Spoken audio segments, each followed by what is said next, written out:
ਸਤਨਾਮ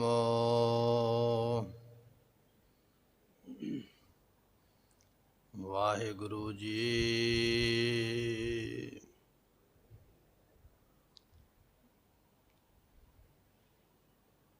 ਸਤਨਾਮ ਵਾਹਿਗੁਰੂ ਸਾਹਿਬ ਜੀ।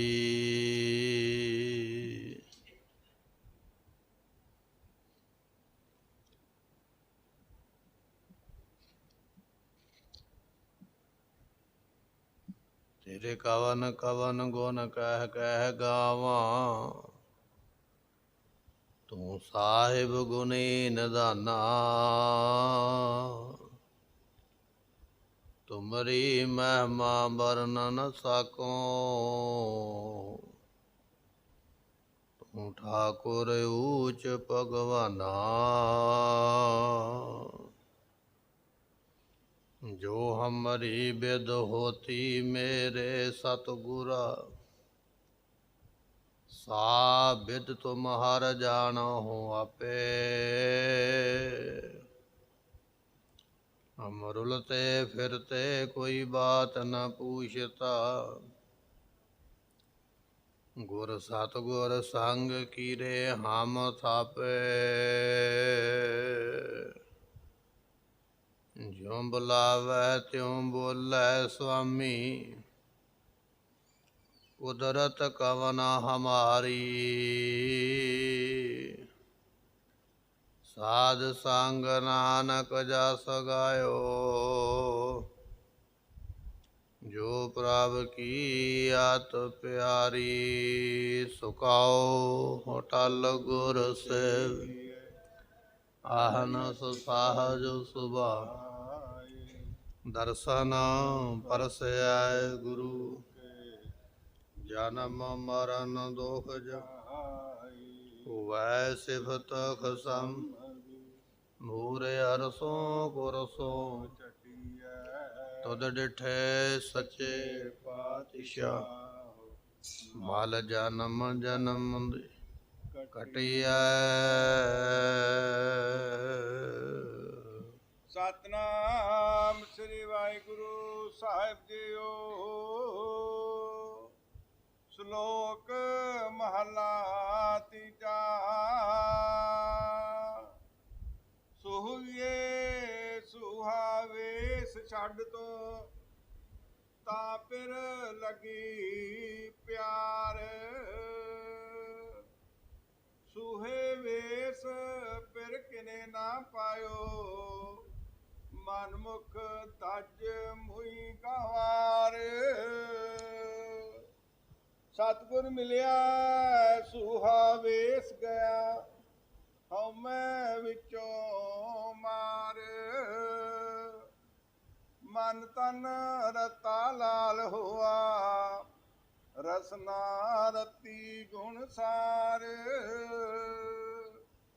ਸਦਾ ਸੁਹਾਗਨ ਸ਼ਬਦ ਮਨ ਪੈ, ਪਾਏ ਘਰੇ ਸ਼ਿੰਗਾਰ। ਨਾਨਕ ਕਰਮੀ ਮਹਿਲ ਪਾਇਆ, ਫਿਰ ਰਾਖਿਆ ਉਰ ਧਾਰ। ਸੁਹਈਏ ਸੁਹਾਵੇਸ ਛੱਡ ਤੋਂ, ਤਾਂ ਫਿਰ ਲੱਗੀ ਪਿਆਰ। ਵਾਹਿਗੁਰੂ ਜੀ ਕਾ ਖਾਲਸਾ, ਵਾਹਿਗੁਰੂ ਜੀ ਕੀ ਫਤਿਹ। ਸਤਿਗੁਰੂ ਗੁਰੂ ਗ੍ਰੰਥ ਸਾਹਿਬ ਜੀਆਂ ਦੀ ਪਾਵਨ ਪਵਿੱਤਰ ਹਜ਼ੂਰੀ ਦਾ ਆਨੰਦ ਮਾਣ ਰਹੀ ਗੁਰੂ ਕੀ ਸੰਗਤ। ਸਤਿਗੁਰਾਂ ਦੀ ਗੁਰਬਾਣੀ ਕਥਾ ਦੇ ਰੂਪ ਦੇ ਵਿੱਚ ਸਰਵਨ ਕਰਨ ਵਾਸਤੇ ਗੁਰੂ ਦਰਬਾਰ ਵਿੱਚ ਪ੍ਰਾਪਤ ਹੋਏ ਆ। ਸਾਡਾ ਇਹ ਸਵਾਲ ਹੈ ਸਾਰਿਆਂ ਦਾ ਕਿ ਸਾਡਾ ਸ਼ਬਦ ਦੇ ਨਾਲ ਗੁਰੂ ਦੇ ਨਾਲ ਪਿਆਰ ਕਿਉਂ ਨਹੀਂ ਬਣਦਾ ਹੈ। ਆਪਾਂ ਇਹ ਬਚਨ ਕਰਦੇ ਹਾਂ, ਮੈਂ ਬਾਣੀ ਪੜ੍ਹਦਾ ਹਾਂ, ਮੈਂ ਨਾਮ ਜਪਦਾ, ਪਰ ਮੇਰਾ ਮਨ ਨਹੀਂ ਟਿਕਦਾ ਹੈ। ਇਹ ਸਾਡਾ ਸਾਰਿਆਂ ਦੇ ਮਨ ਦਾ ਸਵਾਲ ਹੈ ਵੀ ਬਾਣੀ ਪੜ੍ਹਨ ਵੇਲੇ ਮਨ ਨਹੀਂ ਟਿਕਦਾ। ਸਾਡਾ ਇਹ ਵੀ ਸਵਾਲ ਹੈ ਕਿ ਸਾਡਾ ਪਿਆਰ ਨਹੀਂ ਬਣਦਾ ਗੁਰੂ ਦੇ ਨਾਲ। ਜਿਹੜੀ ਅੰਦਰੋਂ ਤਾਂਘ ਪੈਦਾ ਹੋਣੀ ਨਾ, ਅੰਦਰੋਂ ਇੱਛਾ ਪ੍ਰੇਮ ਪੈਦਾ ਹੋਣਾ, ਉਹ ਨਹੀਂ ਹੋ ਰਿਹਾ। ਸਮੇਂ ਦੇ ਬੱਧੇ ਹੋਏ ਅਸੀਂ ਆ ਜ਼ਰੂਰ ਜਾਂਦੇ ਹਾਂ, ਸਮਾਂ ਬੱਧਾ ਹੈ, ਬੈਠੇ ਰਹਿੰਦੇ ਹਾਂ, ਫਿਰ ਚਲੇ ਜਾਂਦੇ ਹਾਂ। ਪਰ ਜਿਹੜਾ ਅੰਦਰੋਂ ਪ੍ਰੇਮ ਬਣਨਾ ਹੈ, ਸ਼ਬਦ ਵਿੱਚ ਭਿੱਜ ਜਾਣਾ ਹੈ, ਉਹ ਨਹੀਂ ਬਣਦਾ। ਸਤਿਗੁਰਾਂ ਨੂੰ ਵੀ ਪੁੱਛਿਆ, ਸਿੱਖਾਂ ਨੇ ਇਹੋ ਹੀ ਸਵਾਲ, ਮਹਾਰਾਜ ਜਦੋਂ ਬਾਣੀ ਪੜ੍ਹਦੇ ਹਾਂ ਤੇ ਮਨ ਨਹੀਂ ਟਿਕਦਾ ਹੈ। ਬਾਣੀ ਪੜ੍ਹਦੇ ਜ਼ਰੂਰ ਹਾਂ, ਪਰ ਮਨ ਵਿੱਚ ਪ੍ਰੇਮ ਨਹੀਂ ਪੈਦਾ ਹੁੰਦਾ ਹੈ। ਆਪ ਜੀ ਕਿਰਪਾ ਕਰੋ, ਇਹਦਾ ਕਾਰਨ ਕੀ ਹੈ? ਧੰਨ ਗੁਰੂ ਪਾਤਸ਼ਾਹ ਗੁਰੂ ਅਮਰਦਾਸ ਮਹਾਰਾਜ ਨੇ ਸਿੱਖਾਂ ਦੇ ਬਚਨ ਸੁਣ ਕੇ ਤੇ ਮਹਾਰਾਜ ਫਿਰ ਇਹ ਸ਼ਲੋਕ ਦੇ ਰਾਹੀਂ ਸਾਨੂੰ ਸਮਝਾਉਂਦੇ ਹਨ। ਸ਼ਲੋਕ ਮਹਲਾ ਤੀਜਾ। ਗੁਰੂ ਅਮਰਦਾਸ ਮਹਾਰਾਜ ਸਾਹਿਬ ਜੀ ਦੀ ਇਹ ਬਾਣੀ ਹੈ। ਸੂਹੇ ਸੁਹਾਵੇਸ ਛੱਡ ਤੋਂ। ਮਹਾਰਾਜ ਕਹਿਣ ਲੱਗੇ, ਭਾਈ ਸੂਹਵੀਏ ਤੋਂ ਭਾਵ ਹੁੰਦਾ ਪਖੰਡ ਕਰਨ ਵਾਲਾ। ਮਹਾਰਾਜ ਕਹਿਣ ਲੱਗੇ, ਜਿੰਨਾ ਚਿਰ ਤੂੰ ਪਖੰਡ ਕਰਦਾ ਹੈ, ਕਾਹਦੇ ਵਾਸਤੇ? ਸੂਹਾ ਵੇਸ, ਸੂਹਾ ਨਾਮ ਹੈ ਪਦਾਰਥਾਂ ਦਾ, ਪਦਾਰਥਾਂ ਦੀ ਪ੍ਰਾਪਤੀ ਵਾਸਤੇ ਪਖੰਡ ਕਰਦਾ ਪਿਆ। ਪਿਛਲੇ ਦਿਨਾਂ ਤੋਂ ਆਪਾਂ ਇਹੋ ਹੀ ਸ਼ਬਦ ਮਹਾਰਾਜ ਦੇ ਸਰਵਣ ਕਰ ਰਹੇ ਹਾਂ ਕਿ ਮਨੁੱਖ ਜਿਹੜਾ ਹੈ ਬਗਲੇ ਵਰਗੀ ਬਿਰਤੀ ਰੱਖਦਾ ਹੈ। ਬਗਲਾ ਪਾਣੀ ਦੇ ਵਿੱਚ ਖਲੋਤਾ, ਇੱਕ ਲੱਤ ਤੇ ਖੜ ਜਾਂਦਾ, ਇੱਕ ਲੱਤ ਚੁੱਕ ਲੈਂਦਾ, ਐ ਅਡੋਲ ਖੜਦਾ, ਹਿੱਲਦਾ ਨਹੀਂ ਹੈ। ਪਾਣੀ ਵਿੱਚ ਰਹਿਣ ਵਾਲੀਆਂ ਡੱਡੀਆਂ ਮੱਛੀਆਂ ਨੂੰ ਵਿਖਾਵਾ ਕਰਦਾ, ਮੈਂ ਤੇ ਧਰਮਾਤਮਾ ਹਾਂ, ਇੱਕ ਲੱਤ ਤੇ ਖਲੋਤਾ ਤਪ ਕਰਦਾ ਪਿਆ। ਜਦੋਂ ਕੋਈ ਡੱਡੀ ਮੱਛੀ ਨੇੜੇ ਆਉਂਦੀ ਹੈ, ਝਾਟੀ ਚੁੰਝ ਮਾਰ ਕੇ ਖਾ ਲੈਂਦਾ ਹੈ।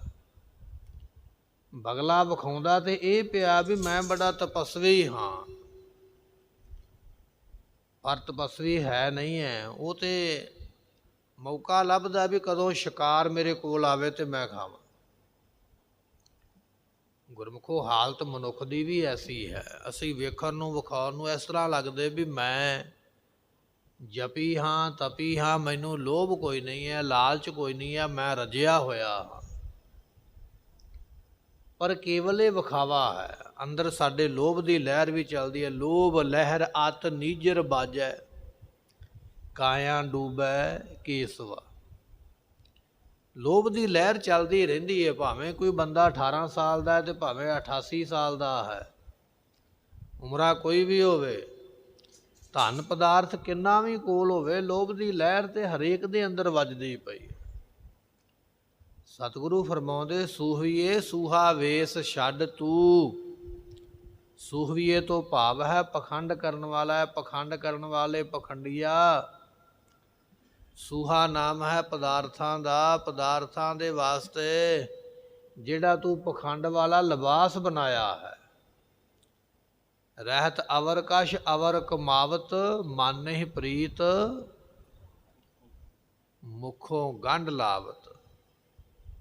ਰਹਿਤ ਅਵਰ, ਰਹਿਤ ਬਹਿਤ ਕੁਝ ਹੋਰ ਹੈ, ਦੁਨੀਆ ਨੂੰ ਵਿਖਾਉਣ ਵਾਸਤੇ ਕੁਝ ਹੋਰ ਹੈ। ਅਵਰ ਕਮਾਵਤ, ਪਰ ਜਿਹੜੀ ਕਮਾਈ ਕਰਦਾ, ਕੰਮ ਕਰਦਾ, ਉਹ ਕੁਝ ਹੋਰ ਨੇ। ਬਾਹਰੋਂ ਕੁਝ ਹੋਰ ਹੈ, ਅੰਦਰੋਂ ਕੁਝ ਹੋਰ ਹੈ। ਸਤਿਗੁਰੂ ਪਾਤਸ਼ਾਹ ਕਹਿਣ ਲੱਗੇ, ਜਿੰਨਾ ਚਿਰ ਇਹ ਛੱਡਦਾ ਨਹੀਂ ਨਾ ਸੁਭਾਅ, ਛੱਡ ਤੂੰ, ਜਿੰਨਾ ਚਿਰ ਛੱਡਦਾ ਨਹੀਂ। ਤੇ ਪਾਤਸ਼ਾਹ ਫਰਮਾਉਂਦੇ ਹਨ, ਤਾਂ ਫਿਰ ਲੱਗੀ ਪਿਆਰ। ਜੇ ਤੂੰ ਛੱਡ ਦੇਵੇਂਗਾ ਤੇਰਾ ਪਿਆਰ ਤਾਂ ਲੱਗਣਾ। ਸਿੱਖਾਂ ਦਾ ਸਵਾਲ, ਸਾਡਾ ਸਵਾਲ ਇਹ ਹੈ ਕਿ ਸਾਡਾ ਬਾਣੀ ਨਾਲ ਪਿਆਰ ਨਹੀਂ ਲੱਗਦਾ। ਅਸੀਂ ਅੰਦਰੋਂ ਨਹੀਂ ਜੁੜੇ ਹੋਏ, ਅੰਦਰੋਂ ਨਹੀਂ ਭਿੱਜੇ ਹੋਏ। ਪੱਥਰ ਦੇ ਵਾਂਗ ਬਾਹਰੋਂ ਹੀ ਇਸ਼ਨਾਨ ਹੈ, ਅੰਦਰ ਨਹੀਂ ਕੁਝ ਸਾਡੇ ਗਿਆ। ਉਹਦਾ ਕਾਰਨ ਇਹ ਹੈ ਵੀ ਅਜੇ ਤੂੰ ਪਖੰਡ ਕਰਦਾ ਪਦਾਰਥਾਂ ਵਾਸਤੇ। ਜਿੰਨਾ ਚਿਰ ਪਦਾਰਥਾਂ ਵਾਸਤੇ ਤੂੰ ਇਹ ਵੱਖਰੇ ਵੱਖਰੇ ਲਿਬਾਸ ਬਣਾਉਂਦਾ ਹੈ, ਉਹਨਾਂ ਚਿਰ ਤੇਰੇ ਮਨ ਦੇ ਅੰਦਰ ਪ੍ਰੇਮ ਪੈਦਾ ਨਹੀਂ ਹੋਣਾ। ਸਤਿਗੁਰੂ ਪਾਤਸ਼ਾਹ ਕਹਿਣ ਲੱਗੇ, ਉਹਨਾਂ ਚਿਰ ਤੇਰਾ ਮਨ ਬਾਣੀ ਵਿੱਚ ਟਿਕਣਾ ਹੀ ਨਹੀਂ ਹੈ। ਸਾਡਾ ਸਵਾਲ ਇਹ ਹੈ ਵੀ ਮਨ ਨਹੀਂ ਟਿਕਦਾ। ਮਹਾਰਾਜ ਜਵਾਬ ਇਹ ਦਿੰਦੇ, ਕਿਉਂਕਿ ਤੇਰਾ ਮਨ ਲੱਗਾ ਹੀ ਪਦਾਰਥਾਂ ਵਿੱਚ ਹੈ। ਜੇ ਤੂੰ ਪਾਠ ਕਰਦਾ ਹੈ ਤੇ ਤੇਰੀ ਤਮੰਨਾ ਇਹ ਹੈ ਵੀ ਇਹ ਪਾਠ ਕਰਕੇ ਮੈਨੂੰ ਇਹ ਫਲ ਮਿਲ ਜਾਵੇ। ਜੇ ਤੂੰ ਕੋਈ ਸੇਵਾ ਕਰਦਾ ਹੈ ਤੇ ਸੇਵਾ ਦੇ ਨਾਲ ਇੱਛਾ ਇਹ ਹੈ ਕਿ ਫਲ ਮੈਨੂੰ ਇਹ ਮਿਲ ਜਾਵੇ। ਧਰਮ ਕਰਮ ਦਾ ਕੋਈ ਵੀ ਕੰਮ ਕਰਦਾ ਇੱਛਾ ਪਹਿਲਾਂ ਹੈ।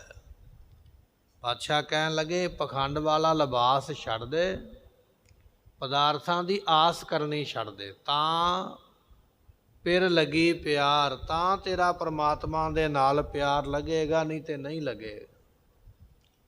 ਗੁਰਮੁਖੋਂ ਹੁਣ ਮਰਜ਼ੀ ਸਾਡੀ ਹੈ ਵੀ ਅਸੀਂ ਪਰਮਾਤਮਾ ਨਾਲ ਪਿਆਰ ਕਰਨ ਵਾਸਤੇ ਪਦਾਰਥਾਂ ਦਾ ਪਖੰਡ ਕਰਨਾ ਛੱਡਣਾ ਹੈ ਜਾਂ ਪਖੰਡ ਕਰਕੇ ਰੱਬ ਕੋਲੋਂ ਦੂਰ ਰਹਿਣਾ ਹੈ। ਇਹ ਸਤਿਗੁਰੂ ਬਖਸ਼ਦੇ ਹਨ। ਸੁਹਾ ਵੇਸ ਫਿਰ ਕਿਨੇ ਨਾ ਪਾਇਓ। ਗੁਰਮੁਖੋ ਪਖੰਡ ਵਾਲਾ ਲਿਬਾਸ ਬਣਾਉਣ ਦੇ ਨਾਲ ਰੱਬ ਨੂੰ ਕਿਸੇ ਨੇ ਨਹੀਂ ਪਾਇਆ। ਇਹ ਅੱਜ ਦੀ ਗੱਲ ਨਹੀਂ ਕਰਦੇ ਆਪਾਂ ਵੀ ਅੱਜ ਦੀ ਜਾਂ ਹਫ਼ਤਾ ਪਹਿਲਾਂ ਦੀ, ਜਦੋਂ ਤੋਂ ਦੁਨੀਆ ਬਣੀ ਹੈ, ਕਿੰਨੇ 100 ਸਾਲ ਹੋ ਗਏ, ਕਿੰਨੀਆਂ ਸਦੀਆਂ ਹੋ ਗਈਆਂ, ਸੈਂਕੜੇ ਸਾਲ, ਹਜ਼ਾਰਾਂ ਸਾਲ, ਭਾਵੇਂ ਲੱਖਾਂ ਸਾਲ ਹੀ ਹੋ ਗਏ ਹੋਣ, ਪਰ ਕਹਿਣ ਲੱਗੇ ਜਿਸ ਕਿਸੇ ਵੀ ਬੰਦੇ ਨੇ ਪਦਾਰਥਾਂ ਵਾਸਤੇ ਪਖੰਡ ਕੀਤਾ ਉਹਨੂੰ ਪਰਮਾਤਮਾ ਮਿਲਿਆ ਹੀ ਨਹੀਂ ਪਹਿਲੇ ਸਮੇਂ ਵਿੱਚ। ਔਰ ਜਿਹੜੇ ਅੱਗੇ ਵੀ ਕਰਨਗੇ, ਜਿੰਨਾ ਚਿਰ ਦੁਨੀਆ ਬਣੀ ਰਹੇਗੀ, ਜਿਹੜੇ ਅੱਗੇ ਵੀ ਇਸੇ ਤਰ੍ਹਾਂ ਹੀ ਕਰਨਗੇ ਉਹਨਾਂ ਨੂੰ ਵੀ ਨਹੀਂ ਮਿਲੇਗਾ। ਪਦਾਰਥਾਂ ਵਾਸਤੇ ਪਖੰਡ ਕਰਨਾ, ਕਹਿਣ ਲੱਗੇ ਉਹਨਾਂ ਨੂੰ ਰੱਬ ਨਹੀਂ ਮਿਲਿਆ ਹੈ। ਮਨਮੁਖ ਤਜ ਮੁਈ ਗਵਾਰ। ਗਾਵਾਰ ਤੋਂ ਭਾਵ ਹੈ ਇਹ ਮੂਰਖ ਜੀਵ ਰੂਪ ਇਸਤਰੀ ਦਜ ਮੁਈ, ਦਜ ਨਾਮ ਹੈ ਸੜਨ ਦਾ, ਤ੍ਰਿਸ਼ਨਾ ਦੀ ਅੱਗ ਵਿੱਚ ਸੜ ਕੇ ਮਰ ਗਈ।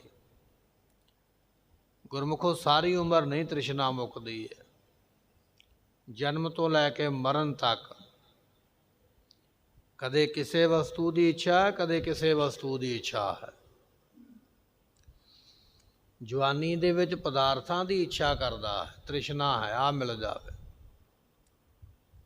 ਬੁੱਢਾ ਹੋ ਗਿਆ, ਤ੍ਰਿਸ਼ਨਾ ਵੱਧ ਗਈ ਹੈ, ਪਦਾਰਥਾਂ ਦੀ ਤ੍ਰਿਸ਼ਨਾ ਤੇ ਹੈ। ਹੁਣ ਨਾਲ ਤ੍ਰਿਸ਼ਨਾ ਇਹ ਵੀ ਹੈ ਵੀ ਅੱਖਾਂ ਤੋਂ ਚੰਗੀ ਤਰ੍ਹਾਂ ਦਿਸਦਾ ਹੀ ਰਵੇ, ਕੰਨਾਂ ਤੋਂ ਸੁਣਦਾ ਰਵੇ, ਸਰੀਰ ਮੇਰਾ ਤੰਦਰੁਸਤ ਹੀ ਰਵੇ। ਮਹਾਰਾਜ ਕਹਿਣ ਲੱਗੇ ਹੋ ਤ੍ਰਿਸ਼ਨਾ ਵੱਧ ਗਈ ਹੈ। ਮਨਮੁਖ ਦਜ ਮੁਈ ਗਾਵਾਰ, ਮਨਮੁਖ ਮੂਰਖ ਜੀਵ ਇਸਤਰੀ ਤ੍ਰਿਸ਼ਨਾ ਰੂਪੀ ਅੱਗ ਦੇ ਵਿੱਚ ਤ੍ਰਿਸ਼ਨਾ ਹੀ ਨਹੀਂ ਬੁਝਦੀ ਹੈ, ਤ੍ਰਿਸ਼ਨਾ ਦੇ ਵਿੱਚ ਹਰ ਵੇਲੇ ਸੜਦਾ ਰਹਿੰਦਾ ਹੈ। ਸਤਿਗੁਰ ਮਿਲਿਆ ਸੁਹਾ ਵੇਸ ਗਿਆ। ਮਹਾਰਾਜ ਨੂੰ ਪੁੱਛਿਆ ਸਤਿਗੁਰੂ ਕਿਰਪਾ ਕਰੋ ਇਹ ਪਖੰਡ ਵਾਲਾ ਲਿਬਾਸ ਕਦੋਂ ਜਾਏਗਾ, ਪਖੰਡ ਛੁੱਟੇਗਾ ਕਿਵੇਂ? ਸਤਿਗੁਰੂ ਪਾਤਸ਼ਾਹ ਕਹਿਣ ਲੱਗੇ ਭਾਈ ਇਹ ਪਖੰਡ, ਇਹ ਪਦਾਰਥਾਂ ਦਾ ਮੋਹ ਆਪਣੇ ਆਪ ਨਹੀਂ ਛੁੱਟਣਾ ਹੈ। ਕਿਵੇਂ ਛੁੱਟੇਗਾ? ਸਤਿਗੁਰ ਮਿਲਿਆ, ਜਦੋਂ ਪੂਰੇ ਗੁਰੂ ਨੂੰ ਜਾ ਕੇ ਮਿਲੇਗਾ, ਤੈਨੂੰ ਪੂਰਾ ਗੁਰੂ ਜਦੋਂ ਮਿਲ ਗਿਆ ਤੇ ਪਾਤਸ਼ਾਹ ਫਰਮਾਉਂਦੇ ਸੂਹਾ ਵੇਸ ਗਿਆ, ਫਿਰ ਇਹ ਤੇਰਾ ਜਿਹੜਾ ਪਦਾਰਥਾਂ ਵਾਸਤੇ ਪਖੰਡ ਕਰਨ ਵਾਲਾ ਸੁਭਾਅ ਹੈ ਇਹ ਚਲਾ ਜਾਏਗਾ। ਪਰ ਜਾਏਗਾ ਕਦੋਂ? ਜਦੋਂ ਪੂਰੇ ਗੁਰੂ ਨੂੰ ਮਿਲੇਗਾ, ਜਦੋਂ ਪੂਰੇ ਗੁਰੂ ਦੀ ਪ੍ਰਾਪਤੀ ਕਰਦਾ ਹੈ। ਵਿੱਚੋਂ ਮਾਰ ਤੇ ਸਤਿਗੁਰੂ ਫਿਰ ਕਿਰਪਾ ਇਹ ਕਰਦੇ ਵੀ ਜਿਹੜੀ ਹਉਮੈ ਆ ਨਾ ਅੰਦਰ ਵਸੀ ਹੋਈ, ਹੰਕਾਰ, ਇਹਨੂੰ ਮਾਰ ਕੇ ਮਹਾਰਾਜ ਬਾਹਰ ਕੱਢ ਦਿੰਦੇ।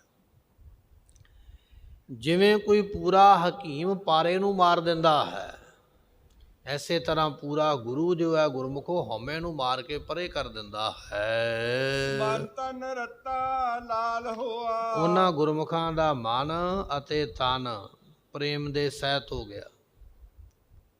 ਰਤਾ ਨਾਮ ਹੈ ਰੰਗੇ ਜਾਣ ਦਾ, ਉਹਨਾਂ ਦਾ ਮਨ ਤੇ ਤਨ ਪ੍ਰੇਮ ਦੇ ਵਿੱਚ ਰੰਗਿਆ ਗਿਆ। ਫਿਰ ਬਖਸ਼ਿਸ਼ ਕਰਦੇ ਹਨ। ਮਨ ਤਨ ਰਤਾ ਲਾਲ ਹੋਆ। ਉਹਨਾਂ ਗੁਰਮੁਖਾਂ ਦਾ ਮਨ ਤਨ ਰੰਗਿਆ ਗਿਆ ਤੇ ਲਾਲ ਹੋਆ ਤੋਂ ਭਾਵ ਕਿ ਬ੍ਰਹਮ ਗਿਆਨ ਪ੍ਰਾਪਤ ਹੋ ਗਿਆ, ਬ੍ਰਹਮ ਗਿਆਨ ਦੀ ਅਵਸਥਾ ਵਿੱਚ ਪਹੁੰਚ ਗਏ ਹਨ। ਰਸਨਾ ਰਤੀ ਗੁਣ ਸਾਰ। ਉਹਨਾਂ ਦੀ ਜਿਹੜੀ ਰਸਨਾ ਜ਼ੁਬਾਨ ਹੈ ਨਾ ਗੁਰਮੁਖੋ, ਉਹ ਵੀ ਸ੍ਰੇਸ਼ਟ ਗੁਣਾਂ ਨੂੰ ਸੰਭਾਲਣ ਵਿੱਚ ਲੱਗੀ ਹੋਈ ਹੈ, ਰੰਗੀ ਗਈ ਹੈ। ਉਹਨਾਂ ਦੀ ਜ਼ੁਬਾਨ ਹਰ ਵੇਲੇ ਨਾਮ ਨੂੰ ਜਪਦੀ ਪਈ ਹੈ। ਪਰਮਾਤਮਾ ਦੇ ਸ੍ਰੇਸ਼ਟ ਗੁਣ ਨਾਮ ਜਪ ਜਪ ਕੇ ਨਾਮ ਜਪਣ ਵਾਲੇ ਦੇ ਵਿੱਚ ਆ ਜਾਂਦੇ। ਬਚਨ ਹੈ ਨਾ ਜੈਸਾ ਸੇਵਿਆ ਤੈਸਾ ਹੋਵੇ, ਜਿਵੇਂ ਦੀ ਸੇਵਾ ਕਰਾਂਗੇ ਉਵੇਂ ਦੇ ਆਪ ਹੋ ਜਾਵਾਂਗੇ। ਮਹਾਮਾਈ ਕੀ ਪੂਜਾ ਕਰੇ, ਨਰ ਸੇ ਨਾਰ ਹੋਏ ਅਵਤਰੈ। ਮਹਾਮਾਈ ਦੀ, ਦੇਵੀ ਦੀ ਪੂਜਾ ਕੀਤੀ, ਜਨਮ ਤੇ ਮਰਦ ਵਾਲਾ ਮਿਲਿਆ ਹੈ, ਪੂਜਾ ਦੇਵੀ ਦੀ ਕੀਤੀ ਹੈ। ਮਹਾਰਾਜ ਕਹਿਣ ਲੱਗੇ ਅਗਲਾ ਜਨਮ ਨਰ ਤੇ ਨਾਰ, ਬੰਦੇ ਤੋਂ ਜਨਾਨੀ ਦਾ ਮਿਲ ਜਾਏਗਾ, ਕਿਉਂਕਿ ਜਿਸ ਤਰ੍ਹਾਂ ਦੇ ਦੀ ਸੇਵਾ ਕੀਤੀ ਹੈ ਉਸ ਤਰ੍ਹਾਂ ਦਾ ਸਰੀਰ ਅੱਗੇ ਮਿਲੇਗਾ। ਇੱਥੇ ਮਹਾਰਾਜ ਕਹਿਣ ਲੱਗੇ ਬਚਨ ਇਹ ਹੈ ਗੁਰਮੁਖੋ, ਜਿਨ੍ਹਾਂ ਨੇ ਮਨ ਤੇ ਤਨ ਵਿੱਚ ਪ੍ਰੇਮ ਰੱਖ ਕੇ ਬ੍ਰਹਮ ਗਿਆਨ ਦੀ ਅਵਸਥਾ ਨੂੰ ਪਾਉਂਦਿਆਂ ਹੋਇਆਂ ਰਸਨਾ ਰਤੀ ਗੁਣ ਸਾਰ, ਜਿਨ੍ਹਾਂ ਦੀ ਰਸਨਾ ਜ਼ੁਬਾਨ ਪਰਮਾਤਮਾ ਦੇ ਸ੍ਰੇਸ਼ਟ ਗੁਣਾਂ ਵਿੱਚ ਰੰਗੀ ਗਈ ਹੈ, ਉਹਦੇ ਨਾਮ ਨੂੰ ਜਪਦੇ ਪਏ, ਉਹ ਪਰਮੇਸ਼ਰ ਦਾ ਰੂਪ ਹੋ ਜਾਂਦੇ ਬ੍ਰਹਮ ਗਿਆਨੀ ਆਪ ਪਰਮੇਸ਼ਰ। ਜਿਸ ਤਰ੍ਹਾਂ ਦੇ ਦੀ ਸੇਵਾ ਕਰੀਏ ਉਸੇ ਤਰ੍ਹਾਂ ਦਾ ਜੀਵ ਹੋ ਜਾਂਦਾ ਹੈ। ਸਦਾ ਸੁਹਾਗਣ ਸ਼ਬਦ ਮਨ ਭੈ ਪਾਏ ਕਰੇ ਸਿੰਗਾਰ। ਸਤਿਗੁਰੂ ਬਖਸ਼ਿਸ਼ ਕਰਦੇ, ਜਿਸ ਦੇ ਮਨ ਦੇ ਵਿੱਚ ਗੁਰੂ ਦਾ ਸ਼ਬਦ ਹੈ, ਸ਼ਬਦ ਮਨ, ਸ਼ਬਦ ਕਹੀਏ ਉਪਦੇਸ਼, ਮਨ ਤੋਂ ਭਾਵ ਮੰਨਣ ਕੀਤਾ, ਜਿਹਨੇ ਗੁਰੂ ਦੇ ਉਪਦੇਸ਼ ਨੂੰ ਮੰਨਣ ਕੀਤਾ। ਗੁਰਮੁਖੋ ਬਚਨ ਇਹ ਉਪਦੇਸ਼ ਤੇ ਆਪਾਂ ਵੀ ਸੁਣਦੇ ਰੋਜ਼ ਕਥਾ ਦੇ ਵਿੱਚ, ਪਰ ਗੱਲ ਇੱਥੇ ਨਿਬੜਦੀ ਹੈ ਵੀ ਅਸੀਂ ਮੰਨਣ ਨਹੀਂ ਕਰਦੇ, ਕਮਾਉਂਦੇ ਨਹੀਂ। ਇੱਥੇ ਬਚਨ ਇਹ ਹੈ ਸ਼ਬਦ ਮਨ, ਜਿਨ੍ਹਾਂ ਨੇ ਸ਼ਬਦ ਨੂੰ ਮਨ ਕਹੀਏ ਮੰਨਿਆ ਹੈ, ਤੇ ਸ਼ਬਦ ਉਪਦੇਸ਼, ਜਿਨ੍ਹਾਂ ਨੇ ਉਪਦੇਸ਼ ਨੂੰ ਮੰਨਿਆ ਹੈ। ਭੈ ਭਾਏ ਕਰੇ ਸਿੰਗਾਰ, ਭੈ ਤੋਂ ਭਾਵ ਹੁੰਦਾ ਰੱਬ ਦਾ ਡਰ ਰੱਖਣਾ, ਤੇ ਭਾਏ ਤੋਂ ਭਾਵ ਹੁੰਦਾ ਪ੍ਰੇਮ ਰੱਖਣਾ। ਜਿਨ੍ਹਾਂ ਨੇ ਪਰਮਾਤਮਾ ਦਾ ਡਰ ਵੀ ਰੱਖਿਆ ਹੈ। ਡਰ ਕੀ ਹੈ? ਸਦ ਸੁਣਦਾ, ਸਦ ਵੇਖਦਾ, ਇਹ ਡਰ ਹੈ। ਮੈਂ ਪਾਪ ਕਰਮ ਕਰਾਂਗਾ, ਰੱਬ ਵੇਖਦਾ ਪਿਆ ਹੈ, ਉਹ ਮੈਨੂੰ ਸਜ਼ਾ ਦੇਵੇਗਾ, ਇਹ ਹੈ ਡਰ ਰੱਖਣਾ। ਮੈਨੂੰ ਸਦਾ ਸੁਣਦਾ, ਮੈਨੂੰ ਸਦਾ ਵੇਖਦਾ ਹੈ। ਦੂਜਾ ਬਚਨ ਹੈ ਪ੍ਰੇਮ, ਜਿਨ੍ਹਾਂ ਨੇ ਉਹਦੇ ਨਾਲ ਪ੍ਰੇਮ ਕੀਤਾ ਹੈ। ਸਤਿਗੁਰੂ ਪਾਤਸ਼ਾਹ ਕਹਿਣ ਲੱਗੇ ਭੈ ਭਾਏ ਕਰੇ ਸਿੰਗਾਰ, ਜਿਨ੍ਹਾਂ ਨੇ ਡਰ ਅਤੇ ਪ੍ਰੇਮ ਦਾ ਸ਼ਿੰਗਾਰ ਕੀਤਾ ਹੈ। ਸਦਾ ਸੁਹਾਗਨ, ਉਹ ਜੀਵ ਰੂਪ ਇਸਤਰੀ ਸਦਾ ਸੁਹਾਗਨ ਹੈ, ਸਦਾ ਸ਼ੋਭਨੀਕ ਹੁੰਦੀ ਹੈ, ਜਿਸ ਨੇ ਪ੍ਰਮਾਤਮਾ ਦੇ ਡਰ ਅਤੇ ਪ੍ਰੇਮ ਨੂੰ ਮਨ ਵਿੱਚ ਰੱਖਿਆ ਹੈ। ਨਾਨਕ ਕਰਮੀ ਮਹਿਲ ਪਾਇਆ। ਸਤਿਗੁਰੂ ਪਾਤਸ਼ਾਹ ਕਹਿਣ ਲੱਗੇ ਕਰਮਾਂ ਵਾਲੇ ਇਸ ਜੀਵ ਨੇ, ਕਰਮਾਂ ਵਾਲੀ ਇਸ ਜੀਵ ਇਸਤਰੀ ਨੇ ਮਹਿਲ ਕਹੀਏ ਸਰੂਪ ਦੀ ਪ੍ਰਾਪਤੀ ਕਰ ਲਈ ਹੈ, ਸਰੂਪ ਦੀ ਪ੍ਰਾਪਤੀ ਵਾਲੇ ਬਣੇ ਹਨ। ਫਿਰ ਰੱਖਿਆ ਉਰ ਧਾਰ, ਜਿਸ ਨੇ ਫਿਰ ਪਤੀ ਪਰਮਾਤਮਾ ਨੂੰ ਹਮੇਸ਼ਾ ਆਪਣੇ ਹਿਰਦੇ ਵਿੱਚ ਯਾਦ ਰੱਖਿਆ ਹੈ। ਬਾਲਾ ਤੀਜਾ ਮੁੰਦੇ ਸੂਹਾ ਪਰ ਹਰੋ। ਸਤਿਗੁਰੂ ਪਾਤਸ਼ਾਹ ਕਹਿਣ ਲੱਗੇ ਮੁੰਦ ਨਾਮ ਇਸਤਰੀ ਦਾ ਹੈ। ਮਹਾਰਾਜ ਕਹਿਣ ਲੱਗੇ ਇਹ ਜੀਵ ਰੂਪ ਇਸਤਰੀ ਸੂਹਾ ਪਰ ਹਰੋ। ਸੂਹਾ ਨਾਮ ਹੈ ਪਖੰਡ ਦਾ, ਇਹ ਪਖੰਡ ਨੂੰ ਪਰ ਹਰੋ, ਪਰੇ ਕਰਦੇ, ਛੱਡ ਦੇ। ਇਹ ਜੀਵ ਰੂਪ ਇਸਤਰੀ, ਆਪਾਂ ਜਿੰਨੇ ਵੀ ਸਰੀਰ ਦੁਨੀਆ ਤੇ ਆਏ ਹਾਂ, ਅਸੀਂ ਸਾਰੇ ਪ੍ਰਮਾਤਮਾ ਦੀਆਂ ਇਸਤਰੀਆਂ ਹਾਂ, ਤਾਂ ਬਚਨ ਆਖਿਆ ਜਾਂਦਾ ਜੀਵ ਰੂਪ ਇਸਤਰੀ। ਮਹਾਰਾਜ ਕਹਿਣ ਲੱਗੇ ਜੀਵ ਰੂਪ ਇਸਤਰੀ ਸੂਹਾ ਪਰ ਹਰੋ, ਪਦਾਰਥਾਂ ਦੇ ਮੋਹ ਨੂੰ ਛੱਡ ਦੇ, ਪਦਾਰਥਾਂ ਵਾਸਤੇ ਪਖੰਡ ਕਰਨਾ ਛੱਡ ਦੇਣਾ ਕਰ। ਲਾਲ ਕਰੋ ਸ਼ਿੰਗਾਰ, ਉਹ ਜੋ ਲਾਲ ਪਿਆਰਾ ਹੈ ਨਾ ਪਰਮਾਤਮਾ, ਉਹਦੀ ਪ੍ਰਾਪਤੀ ਕਰਨ ਰੂਪ ਸ਼ਿੰਗਾਰ ਕਰਿਆ ਕਰ। ਗੁਰਮੁਖੋ ਜਿਹੜਾ ਸਵੇਰੇ ਉੱਠ ਕੇ ਅਸੀਂ ਇਸ਼ਨਾਨ ਕੀਤਾ, 5 ਬਾਣੀਆਂ ਪੜ੍ਹੀਆਂ, ਆਸਾ ਦੀ ਵਾਰ ਪੜ੍ਹੀ ਹੈ, ਸੁਖਮਨੀ ਸਾਹਿਬ ਦਾ ਪਾਠ ਪੜ੍ਹਿਆ ਹੈ, ਇਹ ਅਸੀਂ ਸ਼ਿੰਗਾਰ ਕੀਤਾ ਹੈ ਪਰਮਾਤਮਾ ਨੂੰ ਮਿਲਣ ਵਾਸਤੇ। ਕਿ ਉਹ ਸ਼ਿੰਗਾਰ ਮਿਲਣ ਕਹਿ ਤਾਈ, ਇਹ ਪਰਮਾਤਮਾ ਨੂੰ ਮਿਲਣ ਵਾਸਤੇ ਸ਼ਿੰਗਾਰ ਕੀਤਾ ਹੈ। ਆਵਣ ਜਾਣਾ ਵਿਸਰਾ, ਫਿਰ ਆਵਣ ਜਾਣਾ ਜਿਹੜਾ ਹੈ, ਜੰਮ ਕੇ ਆਉਣਾ, ਮਰ ਕੇ ਜਾਣਾ, ਸਾਰਾ ਵਿਸਰ ਜਾਂਦਾ ਹੈ। ਗੁਰ ਸ਼ਬਦੀ ਵਿਚਾਰ, ਅਤੇ ਉਹ ਜਿਹੜੇ ਗੁਰ ਸ਼ਬਦੀਏ ਨੇ ਗੁਰੂ ਸ਼ਬਦ ਦੀ ਵਿਚਾਰ ਨੂੰ ਪ੍ਰਾਪਤ ਕਰ ਲੈਂਦੇ ਹਨ। ਮੁੰਦ ਸੁਹਾਵੀ ਸੋਹਣੀ, ਸਤਿਗੁਰੂ ਪਾਤਸ਼ਾਹ ਕਹਿਣ ਲੱਗੇ ਉਹ ਮੁੰਦ ਜੀਵ ਰੂਪ ਇਸਤਰੀ ਸੋਹਣੀ ਅਤੇ ਸ਼ੋਭਨੀਕ ਹੈ। ਜਿਸ ਘਰ ਸਹਿਜ ਪਤਾਰ, ਜਿਸ ਦੇ ਹਿਰਦੇ ਰੂਪੀ ਘਰ ਦੇ ਵਿੱਚ ਪਤੀ ਰੂਪ ਪਰਮਾਤਮਾ ਜਿਹੜਾ ਸ਼ਾਂਤੀ ਦੇਣ ਵਾਲਾ ਹੈ। ਸਹਿਜ ਤੋਂ ਭਾਵ ਹੈ ਸ਼ਾਂਤੀ, ਜਿਹੜਾ ਸ਼ਾਂਤੀ ਨੂੰ ਦੇਣ ਵਾਲਾ ਪਤਾਰ ਪਤੀ ਹੈ ਨਾ ਪਰਮਾਤਮਾ, ਉਹ ਗੁਰਮੁਖਾਂ ਦੇ ਹਿਰਦੇ ਵਿੱਚ ਆ ਕੇ ਪ੍ਰਾਪਤ ਹੁੰਦਾ ਹੈ। ਨਾਨਕ ਸਾ ਧਨ ਰਾਵੀਆ ਰਾਵੇ ਰਾਵਣ ਹਾਰ। ਉਹ ਜੋ ਰਾਵਣਹਾਰ ਪ੍ਰਮਾਤਮਾ ਹੈ, ਜਿਸ ਨੂੰ ਆਗਿਆ ਬਖਸ਼ਦਾ ਹੈ, ਉਹੀ ਜੀਵ ਉਸ ਦੇ ਆਨੰਦ ਨੂੰ ਭੋਗ ਸਕਦੇ ਹਨ। ਪਰਮਾਤਮਾ ਦੀ ਪ੍ਰਾਪਤੀ ਦਾ ਇੱਕ ਵੱਖਰਾ ਆਨੰਦ ਹੈ, ਪਰ ਇਸ ਆਨੰਦ ਨੂੰ ਭੋਗ ਹੋ ਸਕਦੇ ਨੇ, ਲੈ ਉਹ ਸਕਦੇ ਨੇ ਜਿਹੜੇ ਉਹਦੀ ਪ੍ਰਾਪਤੀ ਵਾਲੇ ਬਣਦੇ, ਤੇ ਜਿਨ੍ਹਾਂ ਨੂੰ ਆਪਣੀ ਪ੍ਰਾਪਤੀ ਕਰਵਾਉਂਦਾ ਹੈ। ਰਾਵਣਹਾਰ ਜੋ ਪਰਮਾਤਮਾ ਹੈ, ਰਾਵੀ ਹੈ, ਉਸ ਨੂੰ ਭੋਗ ਉਹ ਸਕਦੇ ਨੇ, ਮਾਣ ਉਹ ਸਕਦੇ ਨੇ, ਜਿਸ ਨੂੰ ਉਹ ਪਰਮਾਤਮਾ ਰਾਵੇ ਕਹੀਏ, ਆਪ ਹੁਕਮ ਕਰੇ, ਆਪ ਬਖਸ਼ਿਸ਼ ਕਰੇ, ਇਹ ਫਿਰ ਜੀਵ ਇਸਤਰੀ ਉਸ ਨੂੰ ਮਾਣਦੀ ਹੈ। ਮੋਹ ਕੂੜ ਕੁਟੰਬ ਹੈ। ਸਤਿਗੁਰੂ ਪਾਤਸ਼ਾਹ ਕਹਿਣ ਲੱਗੇ, ਗੁਰਮੁਖਾ ਜਿਹੜਾ ਕੁਟੰਬ ਪਰਿਵਾਰ ਹੈ ਨਾ, ਇਹਦਾ ਮੋਹ ਕਰਨਾ ਝੂਠਾ ਹੈ। ਕੁਟੰਬ ਤੋਂ ਭਾਵ ਹੁੰਦਾ ਪਰਿਵਾਰ। ਪਰਿਵਾਰ ਕਿਹਦੇ ਨਾਲ ਮੋਹ ਕਰਦਾ ਹੈ? ਜਿਹੜਾ ਇਸ ਤੋਂ ਅੱਗੇ ਪੈਦਾ ਹੋਇਆ, ਜਿਸ ਨੂੰ ਪੈਦਾ ਕੀਤਾ, ਜਿਵੇਂ ਧੀਆਂ, ਪੁੱਤਰ, ਪੋਤਰੇ, ਇਹਨੂੰ ਕੁਟੰਬ ਕਿਹਾ ਜਾਂਦਾ ਹੈ। ਵਿਦਵਾਨਾਂ ਨੇ ਬਚਨ ਇਹ ਕੀਤਾ ਹੈ, ਪਤੀ ਪਤਨੀ ਤੋਂ ਜਿਹੜਾ ਅੱਗੇ ਵਧਿਆ ਪਰਿਵਾਰ, ਉਸ ਨੂੰ ਕੁਟੰਬ ਕਿਹਾ ਜਾਂਦਾ ਹੈ। ਸਤਿਗੁਰੂ ਪਾਤਸ਼ਾਹ ਕਹਿਣ ਲੱਗੇ, ਮੋਹ ਕੁਟੰਬ, ਮੋਹ ਕੂੜ ਕੁਟੰਬ ਹੈ। ਇਹ ਜਿਹੜਾ ਪਰਿਵਾਰ ਹੈ ਨਾ, ਇਹਦਾ ਮੋਹ ਕਰਨਾ, ਇਹ ਕੂੜ ਕਹੀਏ ਝੂਠਾ ਹੈ। ਮਨਮੁਖ ਮੁਗਧ ਰਤਾ। ਪਰ ਮਹਾਰਾਜ ਨੂੰ ਪੁੱਛਿਆ, ਮਹਾਰਾਜ ਲੋਕ ਤੇ ਕਰਦੇ ਪਰਿਵਾਰ ਦਾ ਮੋਹ। ਸਤਿਗੁਰੂ ਕਹਿਣ ਲੱਗੇ, ਜਿਹੜਾ ਮੋਹ ਕਰਦਾ ਉਹ ਮਨਮੁਖ ਹੈ, ਉਹ ਗੁਰਮੁਖ ਨਹੀਂ ਹੈ, ਗੁਰੂ ਵਾਲਾ ਨਹੀਂ, ਜਿਹੜਾ ਪਰਿਵਾਰ ਦਾ ਮੋਹ ਕਰਦਾ ਪਿਆ। ਕੱਲਾ ਮਨਮੁਖ ਹੀ ਨਹੀਂ ਹੈ, ਉਹ ਨਾਲ ਮੁਗਧ ਵੀ ਹੈ। ਮੁਗਧ ਕਹਿੰਦੇ ਮੂਰਖ ਨੂੰ, ਉਹ ਮੂਰਖ ਮਨਮੁਖ ਹੈ। ਤੇ ਸਤਿਗੁਰੂ ਪਾਤਸ਼ਾਹ ਕਹਿਣ ਲੱਗੇ, ਐਸਾ ਉਹ ਵਿਅਕਤੀ ਪਰਿਵਾਰ ਦੇ ਮੋਹ ਦੇ ਵਿੱਚ ਹੀ ਰੰਗਿਆ ਹੋਇਆ ਹੈ। ਬਚਨ ਹੈ, ਮੋਹ ਕੂੜ ਕੁਟੰਬ ਹੈ, ਮਨਮੁਖ ਮੁਗਧ ਰੱਤਾ। ਸਮਝਣ ਵਾਸਤੇ ਬਚਨ ਇਹ ਹੈ, ਪਰਿਵਾਰ ਦਾ ਮੋਹ ਝੂਠਾ ਹੈ। ਮੂਰਖ ਅਤੇ ਮਨਮੁਖ ਲੋਕ ਜਿਹੜੇ ਨੇ, ਉਹ ਪਰਿਵਾਰ ਦੇ ਮੋਹ ਦੇ ਵਿੱਚ ਰੰਗੇ ਹੋਏ ਹਨ। ਹਉਮੈ ਮੇਰਾ ਕਰਮ ਹੋਏ। ਸਾਰੀ ਉਮਰ ਬੰਦਾ ਹਉਮੈ ਕਰਦਾ ਹੈ, ਇਹ ਮੇਰਾ ਭਰਾ ਹੈ, ਇਹ ਮੇਰਾ ਪੁੱਤਰ ਹੈ, ਇਹ ਮੇਰਾ ਪੋਤਰਾ, ਇਹ ਮੇਰੀ ਜਾਇਦਾਦ, ਇਹ ਮੇਰਾ ਘਰ-ਬਾਰ। ਹਉਮੈ ਮੇਰਾ ਕਰਮ ਹੋਏ। ਹਉਮੈ ਦੇ ਵਿੱਚ ਮੇਰਾ ਮੇਰਾ ਕਰਦਿਆਂ ਮਰ ਕੇ ਦੁਨੀਆ ਤੋਂ ਚਲੇ ਜਾਂਦੇ ਹਨ। ਕਿਛ ਸਾਥ ਨਾ ਲਿੱਤਾ। ਗੁਰੂ ਅਮਰਦਾਸ ਮਹਾਰਾਜ ਕਹਿਣ ਲੱਗੇ, ਉਹ ਬੰਦਿਆ, ਤੂੰ ਸਾਰੀ ਉਮਰ ਇਹ ਗੱਲ ਕਹਿੰਦਾ ਰਿਹਾ ਵੀ ਪਰਿਵਾਰ ਮੇਰਾ ਹੈ, ਪਰ ਜਿੱਦਣ ਤੂੰ ਮਰ ਕੇ ਦੁਨੀਆ ਤੋਂ ਗਿਆ, ਨਾਲ ਨਹੀਂ ਕਿਸੇ ਨੂੰ ਲੈ ਕੇ ਗਿਆ। ਰਿਸ਼ਤੇਦਾਰੀ ਤੇ ਜਾਣਾ ਹੋਵੇ ਨਾ, ਤੇ ਆਖਦਾ ਇੱਕ ਜਣਾ ਮੇਰੇ ਨਾਲ ਚੱਲੋ। ਪੁੱਤਰ ਨੂੰ, ਪੋਤਰੇ ਨੂੰ, ਪੜੋਤਰੇ ਨੂੰ, ਕਿਸੇ ਨੂੰ ਨਾਲ ਲੈ ਕੇ ਤੁਰਦਾ ਹੈ। ਮੋਹ ਹੈ ਵੀ ਇਹਦੇ ਨਾਲ ਟਾਈਮ ਪਾਸ ਹੋ ਜਾਏਗਾ। ਪਰ ਗੁਰਮੁਖਾ ਜਦੋਂ ਦੁਨੀਆ ਤੋਂ ਜਾਣਾ, ਉਦੋਂ ਨਹੀਂ ਇਹਨੇ ਕਹਿਣਾ ਵੀ ਪੁੱਤ ਪੋਤਰਾ ਵੀ ਨਾਲ ਕੋਈ ਤੋਰ ਦਿਓ। ਨਾ ਇਹ ਕਹਿ ਸਕਦਾ, ਨਾ ਇਹ ਨਾਲ ਜਾਣਾ ਹੈ।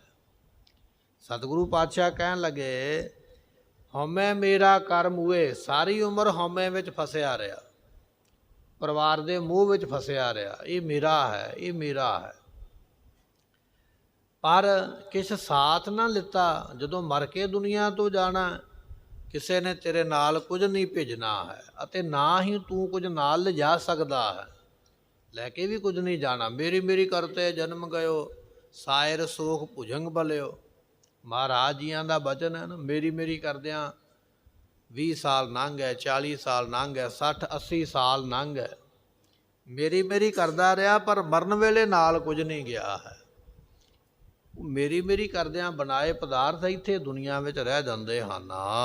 ਸਿਰ ਉੱਪਰ ਜਮਕਾਲ ਨਾ ਸੁਝਈ। ਗੁਰਮੁਖੋ, ਸਿਰ ਦੇ ਉੱਪਰ ਜਮਾਂ ਦਾ ਰਾਜਾ ਧਰਮਰਾਜ ਸਿਰ ਦੇ ਉੱਪਰ ਖਲੋਤਾ ਹੈ, ਪਰ ਇਸ ਜੀਵ ਨੂੰ ਦਿਸਦਾ ਨਹੀਂ ਹੈ। ਦੂਜੈ ਭਰਮਿਤਾ। ਮਹਾਰਾਜ ਨੂੰ ਪੁੱਛਿਆ, ਮਹਾਰਾਜ ਦਿਸਦਾ ਕਿਉਂ ਨਹੀਂ? ਮੌਤ ਕਿਉਂ ਨਹੀਂ ਦਿਸਦੀ ਹੈ? ਧਰਮਰਾਜਾ ਸਿਰ ਤੇ ਖਲੋਤਾ, ਦਿਸਦਾ ਕਿਉਂ ਨਹੀਂ ਹੈ? ਮਹਾਰਾਜ ਕਹਿਣ ਲੱਗੇ, ਉਹਦਾ ਕਾਰਨ ਹੈ ਵੀ ਇਹ ਦਵੈਤ ਵਿੱਚ ਲੈ ਕੇ ਭਰਮਿਆ ਹੋਇਆ। ਜਦੋਂ ਬੰਦੇ ਨੂੰ ਭਰਮ ਪੈ ਜਾਵੇ, ਭੁਲੇਖਾ ਹੀ ਪੈ ਜਾਵੇ, ਫਿਰ ਉਸ ਨੂੰ ਸੁਝਦਾ ਦਿਸਦਾ ਕੁਝ ਨਹੀਂ ਹੈ। ਧਰਮ ਰਾਜਾ ਹੈ ਤੇ ਸਿਰ ਤੇ ਖਲੋਤਾ ਹੋਇਆ, ਪਰ ਕਹਿਣ ਲੱਗੇ ਦਵੈਤ ਵਿੱਚ ਪੈਣ ਕਰਕੇ ਇਸ ਨੂੰ ਉਹ ਦਿਸਦਾ ਨਹੀਂ, ਇਹ ਭਰਮਿਆ ਹੋਇਆ ਹੈ। ਫਿਰ ਵੇਲਾ ਹੱਥ ਨਾ ਆਵਈ। ਮਹਾਰਾਜ ਕਹਿਣ ਲੱਗੇ ਇਹ ਸਮਾਂ ਫਿਰ ਹੱਥ ਨਹੀਂ ਆਉਂਦਾ ਹੈ। ਜਮਕਾਲ ਵਸ ਕੀਤਾ। ਜਦੋਂ ਜਮਾਂ ਦੇ ਰਾਜੇ ਦੇ ਵਸ ਪੈ ਗਿਆ ਨਾ, ਧਰਮਰਾਜ ਕੇ ਹੇਰੂ ਆਏ, ਮਾਇਆ ਕੇ ਸੰਗਲ ਬੰਧ ਲਿਆ। ਜਦੋਂ ਧਰਮਰਾਜ ਦੇ ਭੇਜੇ ਹੋਏ ਦੂਤ ਆ ਗਏ ਨਾ ਵੀ ਚੱਲ ਭਾਈ ਫਲਾਣਾ ਸਿਆਂ ਤੇਰਾ ਟਾਈਮ ਹੋ ਗਿਆ, ਲੈਣ ਆ ਗਿਆ, ਉਦੋਂ ਫਿਰ ਮਨੁੱਖ ਗਿੜਗੜਾਉਂਦਾ ਹੈ, ਮਿੰਨਤਾਂ ਕਰਦਾ, ਤਰਲਾ ਕਰਦਾ ਵੀ ਮੈਨੂੰ 10 ਮਿੰਟ ਦੇ ਦਿਓ, ਮੈਨੂੰ 10 ਦਿਨ ਦੇ ਦਿਓ, ਮੈਨੂੰ ਥੋੜਾ ਸਮਾਂ ਦੇ ਦਿਓ, ਮੈਂ ਰੱਬ ਦਾ ਹੀ ਨਾਮ ਜਪ ਲਵਾਂ। ਤੁਸੀਂ ਮੈਨੂੰ ਲੈਣ ਵਾਸਤੇ ਆ ਗਏ ਹੋ, ਮੈਂ ਤੇ ਤਿਆਰੀ ਕੋਈ ਨਹੀਂ ਕੀਤੀ ਹੈ। ਕੋਈ ਸਾਨੂੰ ਰਾਹ ਜਾਂਦੇ ਨੂੰ ਸਾਡਾ ਕੋਈ ਖਾਸ ਮਿੱਤਰ ਮਿਲ ਜਾਵੇ ਨਾ, ਤੇ ਉਹ ਆਖੇ ਵੀ ਚੱਲ ਭਾਈ ਆਪਾਂ ਫਲਾਣੀ ਥਾਂ ਤੇ ਜਾਣਾ, ਨਾਲ ਚੱਲ, ਤੇ ਆਪਾਂ ਉਹਨੂੰ ਵੀ ਇਹ ਗੱਲ ਕਹਿੰਦੇ ਆ ਨਾ ਤੇ ਥੋੜਾ ਜਿਹਾ ਟਾਈਮ ਦੇ, ਮੈਂ ਇਸ਼ਨਾਨ ਕਰ ਲਵਾਂ, ਮੈਂ ਕੱਪੜੇ ਪਾ ਲਵਾਂ, ਮੈਂ ਪੱਗ ਬੰਨ੍ਹ ਲਵਾਂ, ਮੈਂ ਪ੍ਰਸ਼ਾਦਾ ਛਕ ਲਵਾਂ, ਆਪਾਂ ਚੱਲਦੇ ਆ। ਉਹ ਕਹਿ ਦਿੰਦਾ ਵੀ ਚੱਲ ਠੀਕ ਹੈ, ਛੇਤੀ ਕਰ, ਪਰ ਟਾਈਮ ਨਾ ਬਹੁਤਾ ਲਾ। ਪਰ ਗੁਰਮੁਖੋ ਜਦੋਂ ਧਰਮਰਾਜ ਦੇ ਆ ਗਏ ਨਾ ਦੂਤ ਲੈਣ ਵਾਸਤੇ, ਉੱਥੇ ਫਿਰ ਆਪਾਂ ਇਹ ਨਹੀਂ ਕਹਿ ਪਾਵਾਂਗੇ ਵੀ ਮੈਂ ਇਸ਼ਨਾਨ ਕਰ ਲਵਾਂ, ਮੈਂ ਪ੍ਰਸ਼ਾਦਾ ਛਕ ਲਵਾਂ, ਮੈਂ ਤਿਆਰ ਹੋ ਲਵਾਂ, ਮੈਨੂੰ 10 ਮਿੰਟ ਦਾ ਟਾਈਮ ਦੇ ਦਿਓ। ਨਹੀਂ, 10 ਮਿੰਟ ਨਹੀਂ, ਉਹਨੀ ਤਕੜੇ ਪਾਏ ਹੱਥ, ਉਹਨਾਂ ਨੇ ਇਹੋ ਜਿਹਾ ਤਕੜਾ ਹੱਥ ਪਾਉਣਾ ਵੀ ਛੁੱਟਣਾ ਵੀ ਨਹੀਂ ਹੈ, ਭੱਜ ਵੀ ਨਹੀਂ ਸਕਦੇ। ਅੱਛਾ, ਕਹਿਣ ਲੱਗੇ ਜਮਕਾਲ ਵਸ ਕੀਤਾ, ਜਿਨ੍ਹਾਂ ਨੂੰ ਯਮ ਰਾਜੇ ਨੇ ਆਪਣੇ ਵਸ ਵਿੱਚ ਕਰ ਲਿਆ, ਬੰਨ੍ਹ ਲਿਆ ਨਾ ਲੈ ਕੇ ਜਾਣ ਵਾਸਤੇ, ਫਿਰ ਵੇਲਾ ਹੱਥ ਨਾ ਆਵਈ, ਫਿਰ ਬੰਦਾ ਸਮਾਂ ਮੰਗੇਗਾ, ਮੈਨੂੰ ਸਮਾਂ ਦੇ ਦਿਓ। ਕਹਿਣਗੇ ਨਹੀਂ ਭਾਈ, ਤੈਨੂੰ ਸਮਾਂ ਦਿੱਤਾ ਸੀ ਮਨੁੱਖਾ ਜਨਮ, ਪਰ ਤੂੰ ਤੇ ਮਨੁੱਖਾ ਜਨਮ ਦਾ ਲਾਹਾ ਹੀ ਨਹੀਂ ਲਿਆ, ਨਹੀਂ ਹੁਣ ਤੈਨੂੰ ਸਮਾਂ ਨਹੀਂ ਦੇਵਾਂਗੇ। ਫਿਰ ਇਹ ਮਨੁੱਖਾ ਜਨਮ ਦਾ ਵਾਰ-ਵਾਰ ਸਮਾਂ ਨਹੀਂ ਮਿਲਦਾ ਹੈ। ਕਿਹਾ ਧੁਰ ਲਿਖ ਪਾਇਓ ਨ ਸੇ ਕਰਮ ਕਮਿਤਾ। ਗੁਰਮੁਖੋ ਜਿਸ ਤਰ੍ਹਾਂ ਦੇ ਧੁਰ ਤੋਂ ਲਿਖੇ ਹੋਏ ਕਰਮ ਨੇ, ਮਨੁੱਖ ਉਸੇ ਤਰ੍ਹਾਂ ਦੇ ਕਮਾਉਂਦਾ ਹੈ, ਪਾਪ ਪੁੰਨ ਦੇ ਵਿੱਚ ਲੱਗਾ ਰਹਿੰਦਾ ਹੈ। ਲੋਕ ਮਹਲਾ ਤੀਜਾ। ਸਤੀਆਂ ਇਹ ਨ ਆਖੀਆਂ ਜੋ ਮੜਿਆ ਲੱਗ ਜਲਨ। ਗੁਰਮੁਖੋ ਇਸ ਹਿੰਦੁਸਤਾਨ ਦੀ ਧਰਤੀ ਤੇ ਨਾ ਪਹਿਲਾਂ ਇੱਕ ਸਤੀ ਪ੍ਰਥਾ ਚੱਲਦੀ ਸੀ। ਸਤੀ ਪ੍ਰਥਾ ਇਹ ਹੈ ਵੀ ਜੇ ਕਿਸੇ ਬੀਬੀ ਦਾ ਪਤੀ ਮਰ ਗਿਆ ਨਾ, ਚੜ੍ਹਾਈ ਕਰ ਗਿਆ, ਤੇ ਬ੍ਰਾਹਮਣ ਲੋਕਾਂ ਨੇ ਇਹ ਬਣਾਇਆ ਸੀ ਕਾਨੂੰਨ ਵੀ ਉਸ ਦੀ ਘਰਵਾਲੀ ਨੂੰ ਵੀ ਨਾਲ ਹੀ ਸੜਨਾ ਪਵੇਗਾ। ਕਿਉਂ? ਕਿਉਂਕਿ ਬਾਅਦ ਵਿੱਚ ਇਹਦਾ ਮਨ ਕਿਤੇ ਮਾੜੇ ਕੰਮਾਂ ਵਾਲੇ ਪਾਸੇ ਨਾ ਚਲੇ ਜਾਵੇ, ਇਹਨੂੰ ਵੀ ਨਾਲ ਹੀ ਸਾੜ ਦਿਓ, ਇਹ ਕਾਨੂੰਨ ਬਣਿਆ ਸੀ। ਉਸ ਨੂੰ ਸਤੀ ਪ੍ਰਥਾ ਕਿਹਾ ਜਾਂਦਾ। ਪਤੀ ਮਰ ਗਿਆ, ਜਦੋਂ ਮਰੇ ਹੋਏ ਪਤੀ ਦਾ ਸੰਸਕਾਰ ਕਰਨਾ, ਉਹਦੀ ਜਿਉਂਦੀ ਇਸਤਰੀ ਵੀ ਨਾਲ ਹੀ ਪਾ ਦੇਣੀ ਹੈ ਵੀ ਤੂੰ ਵੀ ਨਾਲ ਜਿਉਂਦੀ ਸੜ ਜਾ। ਇਹ ਪ੍ਰਥਾ ਸੀ। ਇਹ ਪ੍ਰਥਾ ਗੁਰੂ ਅਮਰਦਾਸ ਮਹਾਰਾਜ ਨੇ ਬੰਦ ਕਰਾਈ। ਸਤਿਗੁਰੂ ਕਹਿਣ ਲੱਗੇ ਭਾਈ ਇਹ ਕਿਉਂ ਕਰਦੇ ਹੋ? ਜੇ ਮਰਦ ਮਰ ਜਾਵੇ ਤੇ ਔਰਤ ਨੂੰ ਜਿਉਂਦਿਆਂ ਕਹਿੰਦੇ ਵੀ ਤੂੰ ਵੀ ਨਾਲ ਮਰ ਜਾ, ਤੇਰਾ ਪਤੀ ਮਰ ਗਿਆ, ਤੂੰ ਦੁਨੀਆ ਤੋਂ ਕੀ ਲੈਣਾ ਹੈ। ਪਰ ਜਦੋਂ ਕਿਸੇ ਦੀ ਪਤਨੀ ਮਰ ਜਾਂਦੀ ਹੈ, ਉਦੋਂ ਇਹ ਨਹੀਂ ਕਿਹਾ ਜਾਂਦਾ ਵੀ ਪਤੀ ਵੀ ਨਾਲ ਹੀ ਮਰੇ, ਵੀ ਇਹਨੇ ਹੁਣ ਦੁਨੀਆ ਤੋਂ ਕੀ ਲੈਣਾ ਹੈ। ਸਤਿਗੁਰਾਂ ਨੇ ਪ੍ਰਥਾ ਬੰਦ ਕਰਾਈ, ਧੰਨ ਗੁਰੂ ਅਮਰਦਾਸ ਮਹਾਰਾਜ ਜੀਆਂ ਨੇ। ਔਰ ਬਾਦਸ਼ਾਹ ਅਕਬਰ ਆਇਆ ਸਤਿਗੁਰਾਂ ਦੀ ਸੇਵਾ ਦੇ ਵਿੱਚ ਗੋਇੰਦਵਾਲ ਮਿਲਣ ਵਾਸਤੇ। ਸਤਿਗੁਰਾਂ ਨੇ ਉਸ ਨੂੰ ਵੀ ਕਿਹਾ ਵੀ ਤੂੰ ਸਮੇਂ ਦਾ ਬਾਦਸ਼ਾਹ ਹੈ, ਕਾਨੂੰਨ ਬਣਾਓ, ਇਹ ਸਤੀ ਪ੍ਰਥਾ ਜਿਹੜੀ ਬੰਦ ਹੋਣੀ ਚਾਹੀਦੀ, ਵੱਡਾ ਪਾਪ ਹੈ। ਗੁਰਮੁਖੋ ਗੋਇੰਦਵਾਲ ਦੀ ਧਰਤੀ ਤੇ ਕਿਸੇ ਬੀਬੀ ਦਾ ਪਤੀ ਚੜ੍ਹਾਈ ਕਰ ਗਿਆ, ਤੇ ਉਸ ਸਮੇਂ ਦੇ ਮੁਤਾਬਕ, ਉਦੋਂ ਦੇ ਰਿਵਾਜ ਦੇ ਮੁਤਾਬਕ, ਉਹ ਬੀਬੀ ਨੂੰ ਵੀ ਨਾਲ ਹੀ ਚਿਖਾ ਦੇ ਵਿੱਚ ਪਾ ਕੇ ਤੇ ਸੰਸਕਾਰ ਕਰ ਦਿੱਤਾ। ਕਿਸੇ ਸਿੱਖ ਨੇ ਇਹ ਸਾਰਾ ਕੁਝ ਵੇਖਿਆ ਤੇ ਧੰਨ ਗੁਰੂ ਅਮਰਦਾਸ ਮਹਾਰਾਜ ਨੂੰ ਦੱਸਿਆ। ਕਹਿਣ ਲੱਗੇ ਸਤਿਗੁਰੂ, ਜਿਹੜਾ ਫਲਾਣਾ ਬੰਦਾ ਸੀ ਨਾ ਗੋਇੰਦਵਾਲ ਦੇ ਵਿੱਚ, ਉਹ ਚੜ੍ਹਾਈ ਕਰ ਗਿਆ ਹੈ, ਉਹਦੀ ਘਰਵਾਲੀ ਵੀ ਨਾਲ ਹੀ ਸਤੀ ਹੋ ਗਈ ਹੈ।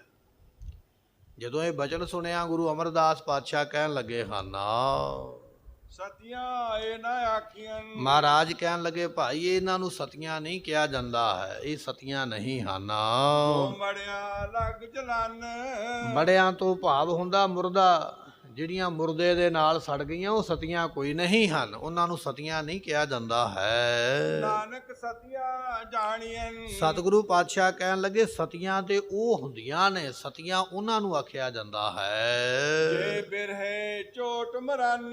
ਜੋ ਵਿਛੋੜੇ ਦੀ ਚੋਟ ਵਿੱਚ ਮਰ ਜਾਣ, ਜਿਹਨਾਂ ਨੂੰ ਇਹ ਪਤਾ ਲੱਗ ਜਾਵੇ ਵੀ ਮੇਰਾ ਫਲਾਣੇ ਨਾਲੋਂ ਵਿਛੋੜਾ ਪੈ ਗਿਆ, ਜਿਹੜੀ ਇਹਨਾਂ ਗੱਲ ਸੁਣਦਿਆਂ ਹੀ ਸਰੀਰ ਛੱਡ ਦੇਵੇ, ਅਸਲ ਵਿੱਚ ਉਹ ਸਤੀ ਹੈ।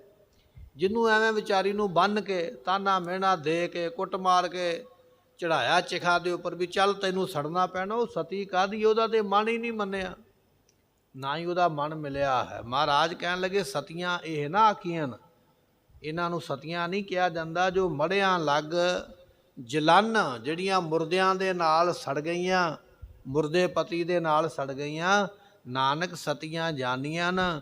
ਸਤੀਆਂ ਉਹ ਜਾਣੀਆਂ ਜਾਂਦੀਆਂ ਜੋ ਬਿਰਹਿ ਚੋਟ ਮਰਨ, ਜਿਹੜੀਆਂ ਵਿਛੋੜੇ ਦੀ ਚੋਟ ਵਿੱਚ ਮਰ ਜਾਣ, ਉਹਨਾਂ ਨੂੰ ਸਤੀਆਂ ਕਿਹਾ ਜਾਂਦਾ ਹੈ। ਇੱਕ ਵੇਲੇ ਦਾ ਬਚਨ ਆਉਂਦਾ ਇਤਿਹਾਸ ਦੇ ਵਿੱਚ, ਕਹਿਣ ਲੱਗੇ ਰਾਮਚੰਦਰ ਦੀ ਜੋ ਸੁਪਤਨੀ ਹੈ ਨਾ ਸੀਤਾ, ਉਸ ਨੂੰ ਰਾਵਣ ਨੇ ਅਪਹਰਨ ਕਰ ਲਿਆ, ਅਗਵਾ ਕਰ ਲਿਆ ਤੇ ਆਪਣੇ ਲੰਕਾ ਵਿੱਚ ਲੈ ਗਿਆ, ਅਸ਼ੋਕ ਬਾਗ ਦੇ ਵਿੱਚ ਰੱਖਿਆ। ਕਾਫੀ ਸਮਾਂ ਸੀਤਾ ਅਸ਼ੋਕ ਬਾਗ ਦੇ ਵਿੱਚ ਰਹੀ ਹੈ। ਰਾਵਣ ਕਈ ਵਾਰੀ ਆਇਆ ਮਿਲਣ ਵਾਸਤੇ, ਪਰ ਇਧਰੋਂ ਰਾਮਚੰਦਰ ਜੀਆਂ ਨੇ ਫੌਜ ਲੈ ਕੇ ਜੰਗ ਕੀਤਾ ਤੇ ਸੀਤਾ ਨੂੰ ਛੁਡਾ ਕੇ ਵਾਪਸ ਲੈ ਆਏ। ਇੱਕ ਦਿਨ ਸੀਤਾ ਬੈਠੀ ਆਪਣੇ ਮਹਿਲ ਘਰ ਦੇ ਵਿੱਚ ਤੇ ਸੀਤਾ ਦੀਆਂ ਸਹੇਲੀਆਂ ਨੇ ਆਖਿਆ ਵੀ ਅਸੀਂ ਤੇ ਰਾਵਣ ਨਹੀਂ ਵੇਖਿਆ। ਕਹਿੰਦੇ ਵੀ ਰਾਵਣ ਬੜਾ ਪ੍ਰਤਾਪੀ ਸੀ, ਉਹ ਬੜਾ ਸੋਹਣਾ ਸੀ। ਗੁਰਮੁਖੋ ਵਿਦਵਾਨਾਂ ਨੇ ਗ੍ਰੰਥਾਂ ਵਿੱਚ ਲਿਖਿਆ ਵੀ ਰਾਵਣ ਵਰਗਾ ਕੋਈ ਸੋਹਣਾ ਨਹੀਂ ਸੀ ਉਸ ਸਮੇਂ ਵਿੱਚ, ਇੰਨਾ ਸੋਹਣਾ ਰਾਵਣ ਸੀ। ਆਪਾਂ ਨਾਟਕ ਵੇਖਦੇ ਨੇ ਉਹਦੇ ਵਿੱਚ ਉਹਨੂੰ ਵਿਖਾ ਦਿੰਦੇ ਬੜਾ ਬੇਸੁਰਾ ਜਿਹਾ, ਵੱਡੇ ਵੱਡੇ ਸਿਰ, ਬੜਾ ਬੇਢੰਗਾ ਜਿਹਾ ਵਿਖਾ ਦਿੰਦੇ, ਪਰ ਰਾਵਣ ਸਰੀਰ ਕਰਕੇ ਸ਼ਕਲ ਕਰਕੇ ਬੜਾ ਸੋਹਣਾ ਹੈ। ਸੀਤਾ ਦੀਆਂ ਨਾਲ ਦੀਆਂ ਸਹੇਲੀਆਂ ਨੇ ਬਚਨ ਕੀਤਾ ਵੀ ਸੁਣਿਆ ਵੀ ਰਾਵਣ ਬੜਾ ਸੋਹਣਾ ਸੀ, ਪਰ ਅਸੀਂ ਤੇ ਵੇਖਿਆ ਨਹੀਂ, ਤੇ ਤੂੰ ਉਹਦੇ ਅਸ਼ੋਕ ਬਾਗ ਦੇ ਵਿੱਚ ਰਹਿ ਕੇ ਆਈ ਹੈ, ਤੂੰ ਤੇ ਵੇਖਿਆ ਹੋਵੇਗਾ, ਉਹ ਕਿਸ ਤਰ੍ਹਾਂ ਦਾ ਹੈ, ਸਾਨੂੰ ਵੀ ਉਹਦੇ ਬਾਰੇ ਕੋਈ ਦੱਸਿਆ ਜਾਵੇ। ਤੇ ਸੀਤਾ ਨੇ ਕੀ ਕੀਤਾ ਵੀ ਕੰਧ ਦੇ ਉੱਪਰ ਚਿੱਤਰ ਬਣਾ ਦਿੱਤਾ ਰਾਵਣ ਦਾ, ਬੜਾ ਸੋਹਣਾ ਚਿੱਤਰ ਬਣਾਇਆ ਜਿਵੇਂ ਦਾ ਅਸਲੀ ਰਾਵਣ ਹੋਵੇ। ਜਦੋਂ ਚਿੱਤਰ ਬਣਾਇਆ ਨਾ ਰਾਵਣ ਦਾ, ਤੇ ਇੰਨੇ ਚਿਰ ਨੂੰ ਰਾਮ ਜੀ ਆ ਗਏ। ਰਾਮ ਜੀ ਨੇ ਵੇਖਿਆ ਵੀ ਮੇਰੀ ਪਤਨੀ ਰਾਵਣ ਦਾ, ਮੇਰੇ ਦੁਸ਼ਮਣ ਦਾ ਚਿੱਤਰ ਬਣਾ ਕੇ ਵੇਖਦੀ ਪਈ ਹੈ। ਤੇ ਉਹਨਾਂ ਨੇ ਕਹਿ ਦਿੱਤਾ, ਕਹਿਣ ਲੱਗੇ ਅਸ਼ੋਕ ਬਾਗ ਦੇ ਵਿੱਚੋਂ ਤੇ ਤੈਨੂੰ ਮੈਂ ਲੈ ਆਇਆ ਜੰਗ ਕਰਕੇ, ਪਰ ਤੇਰੇ ਮਨ ਵਿੱਚੋਂ ਰਾਵਣ ਨਹੀਂ ਗਿਆ, ਤੂੰ ਅਜੇ ਵੀ ਉਹਨੂੰ ਤੱਕਦੀ ਪਈ ਹੈ, ਉਹਦੀ ਫੋਟੋ ਬਣਾ ਕੇ ਵੇਖਦੀ ਪਈ ਹੈ। ਜਦੋਂ ਸੀਤਾ ਨੇ ਬਚਨ ਸੁਣਿਆ ਤੇ ਉਹ ਕਹਿਣ ਲੱਗੇ ਵੀ ਤੁਸੀਂ ਇਹ ਬੜਾ ਮਾੜਾ ਬਚਨ ਆਖਿਆ ਹੈ, ਪਰ ਜੇ ਤੁਸੀਂ ਵਾਕਿਆ ਹੀ ਇਸ ਤਰ੍ਹਾਂ ਜਾਣਦੇ ਹੋ ਤੇ ਫਿਰ ਅਸੀਂ ਦੁਨੀਆ ਤੇ ਨਹੀਂ ਰਵਾਂਗੇ, ਅਸੀਂ ਧਰਤੀ ਤੇ ਰਵਾਂਗੇ ਨਹੀਂ। ਉਸ ਵੇਲੇ ਸੀਤਾ ਨੇ ਫਿਰ ਕਹਿਣ ਲੱਗੇ ਬਚਨ ਕੀਤਾ ਵੀ ਇਹ ਧਰਤੀ ਜੇ ਮੈਂ ਵਾਕਿਆ ਹੀ ਸਤੀ ਹਾਂ ਤਾਂ ਮੈਂ ਰਾਮ ਜੀ ਤੋਂ ਬਿਨਾਂ ਕਿਸੇ ਨੂੰ ਨਹੀਂ ਜਾਣਦੀ ਹਾਂ, ਰਾਮ ਜੀ ਤੋਂ ਬਿਨਾਂ ਕਿਸੇ ਵੱਲ ਮੈਂ ਵੇਖਿਆ ਜਾਂ ਸੋਚਿਆ ਨਹੀਂ, ਮੈਨੂੰ ਜਗ੍ਹਾ ਦੇ, ਮੈਂ ਸਮਾ ਜਾਣਾ ਚਾਹੁੰਦੀ ਹਾਂ। ਕਹਿਣ ਲੱਗੇ ਉਸੇ ਵੇਲੇ ਧਰਤੀ ਪਾਟ ਗਈ, ਉਹਦੇ ਵਿੱਚ ਸੀਤਾ ਸਮਾ ਗਈ। ਜਦੋਂ ਰਾਮ ਜੀ ਨੂੰ ਪਤਾ ਲੱਗਾ ਵੀ ਸੀਤਾ ਸਮਾ ਗਈ ਹੈ, ਉਹਨਾਂ ਨੇ ਵੀ ਨਾਲ ਹੀ ਪ੍ਰਾਣ ਤਿਆਗ ਦਿੱਤੇ। ਸਤਿਗੁਰੂ ਪਾਤਸ਼ਾਹ ਕਹਿਣ ਲੱਗੇ ਨਾਨਕ ਸਤੀਆਂ ਜਾਣੀਆਂ ਜੋ ਬਿਰਹਿ ਚੋਟ ਮਰਨ। ਸੀਤਾ ਨੂੰ ਸਤੀ ਤਾਂ ਆਖਿਆ ਜਾਂਦਾ ਹੈ, ਉਹਨੂੰ ਇਸ ਗੱਲ ਦੀ ਚੋਟ ਲੱਗੀ ਵੀ ਇਹਨਾਂ ਨੇ ਮੈਨੂੰ ਇਹ ਗੱਲ ਤੋਂ ਸੰਬੋਧਨ ਕੀਤਾ ਹੈ, ਮੇਰੇ ਜੀਵਨ ਦੇ ਉੱਪਰ ਸ਼ੰਕਾ ਕੀਤਾ ਹੈ, ਚਰਿੱਤਰ ਦੇ ਉੱਪਰ, ਹੁਣ ਦੁਨੀਆ 'ਚ ਕਿਉਂ ਰਹਿਣਾ ਹੈ, ਸਰੀਰ ਛੱਡ ਦਿੱਤਾ। 10ਵੇਂ ਪਾਤਸ਼ਾਹ ਨੇ ਲਿਖਿਆ, ਕਹਿਣ ਲੱਗੇ ਏਕ ਦਿਵਸ ਨਾਨਕ ਏਕ ਦਿਵਸ ਜਾਨਕ ਤ੍ਰੀ ਸਿੱਖਾ। ਜਾਨਕ ਤੋਂ ਭਾਵ ਹੈ ਜਨਕ ਰਾਜਾ। ਕਹਿਣ ਲੱਗੇ ਇੱਕ ਦਿਨ ਜਨਕ ਰਾਜਾ ਤੇ ਉਹਦੀ ਜਿਹੜੀ ਸਿਖਾ ਪੁੱਤਰੀ ਹੈ ਨਾ, ਜਿਹਨੂੰ ਸੀਤਾ ਕਿਹਾ ਜਾਂਦਾ ਹੈ, ਭੀਤ ਭੈ ਰਾਵਣ ਕਹਿ ਲਿਖਾ, ਉਸਨੇ ਕੰਧ ਦੇ ਉੱਪਰ ਰਾਵਣ ਬਣਾ ਦਿੱਤਾ। ਇਤਿਹਾਸ ਦਾ ਇਹ ਬਚਨ ਹੈ, ਹੁਣੇ ਆਪਾਂ ਇਹ ਸਾਖੀ ਸਰਵਣ ਕੀਤੀ ਹੈ ਨਾ, ਕੰਧ ਦੇ ਉੱਪਰ ਚਿੱਤਰ ਬਣਾ ਦਿੱਤਾ ਰਾਵਣ ਦਾ। ਜਦੋਂ ਚਿੱਤਰ ਬਣਾਇਆ ਜਗ ਰਗਬਰ ਤੇ ਆਨ ਨਿਹਾਰਾ, ਇੰਨੇ ਚਿਰ ਨੂੰ ਰਾਮਚੰਦਰ ਜੀ ਆ ਗਏ। ਉਹਨਾਂ ਨੇ ਆ ਕੇ ਵੇਖਿਆ ਵੀ ਇਹ ਮੇਰੇ ਦੁਸ਼ਮਣ ਦਾ ਚਿੱਤਰ ਮੇਰੀ ਘਰਵਾਲੀ ਬਣਾਈ ਬੈਠੀ ਔਰ ਵੇਖਦੀ ਪਈ ਹੈ। ਕੁਛ ਕੁ ਕੋਪ ਕਰ ਬਚਨ ਉਚਾਰਾ, ਰਾਮ ਜੀ ਨੂੰ ਗੁੱਸਾ ਆ ਗਿਆ ਤੇ ਗੁੱਸੇ ਵਿੱਚ ਆ ਕੇ ਉਹਨਾਂ ਨੇ ਫਿਰ ਇਹ ਬਚਨ ਆਖਿਆ। ਉਸ ਵੇਲੇ ਗੱਲ ਕਹਿ ਦਿੱਤੀ ਹੈ। ਕੀ ਗੱਲ ਕਹੀ ਹੈ? ਕਹਿਣ ਲੱਗੇ ਰਾਮ ਬਾਚ ਮਨ ਮੈਂ ਜਾਕੋ ਕੁਛ ਰਾਵਣ ਸੋ ਹੀਰਾ ਸਭਾ ਚਿੱਤਰ ਤੇ ਦੇਖਾ।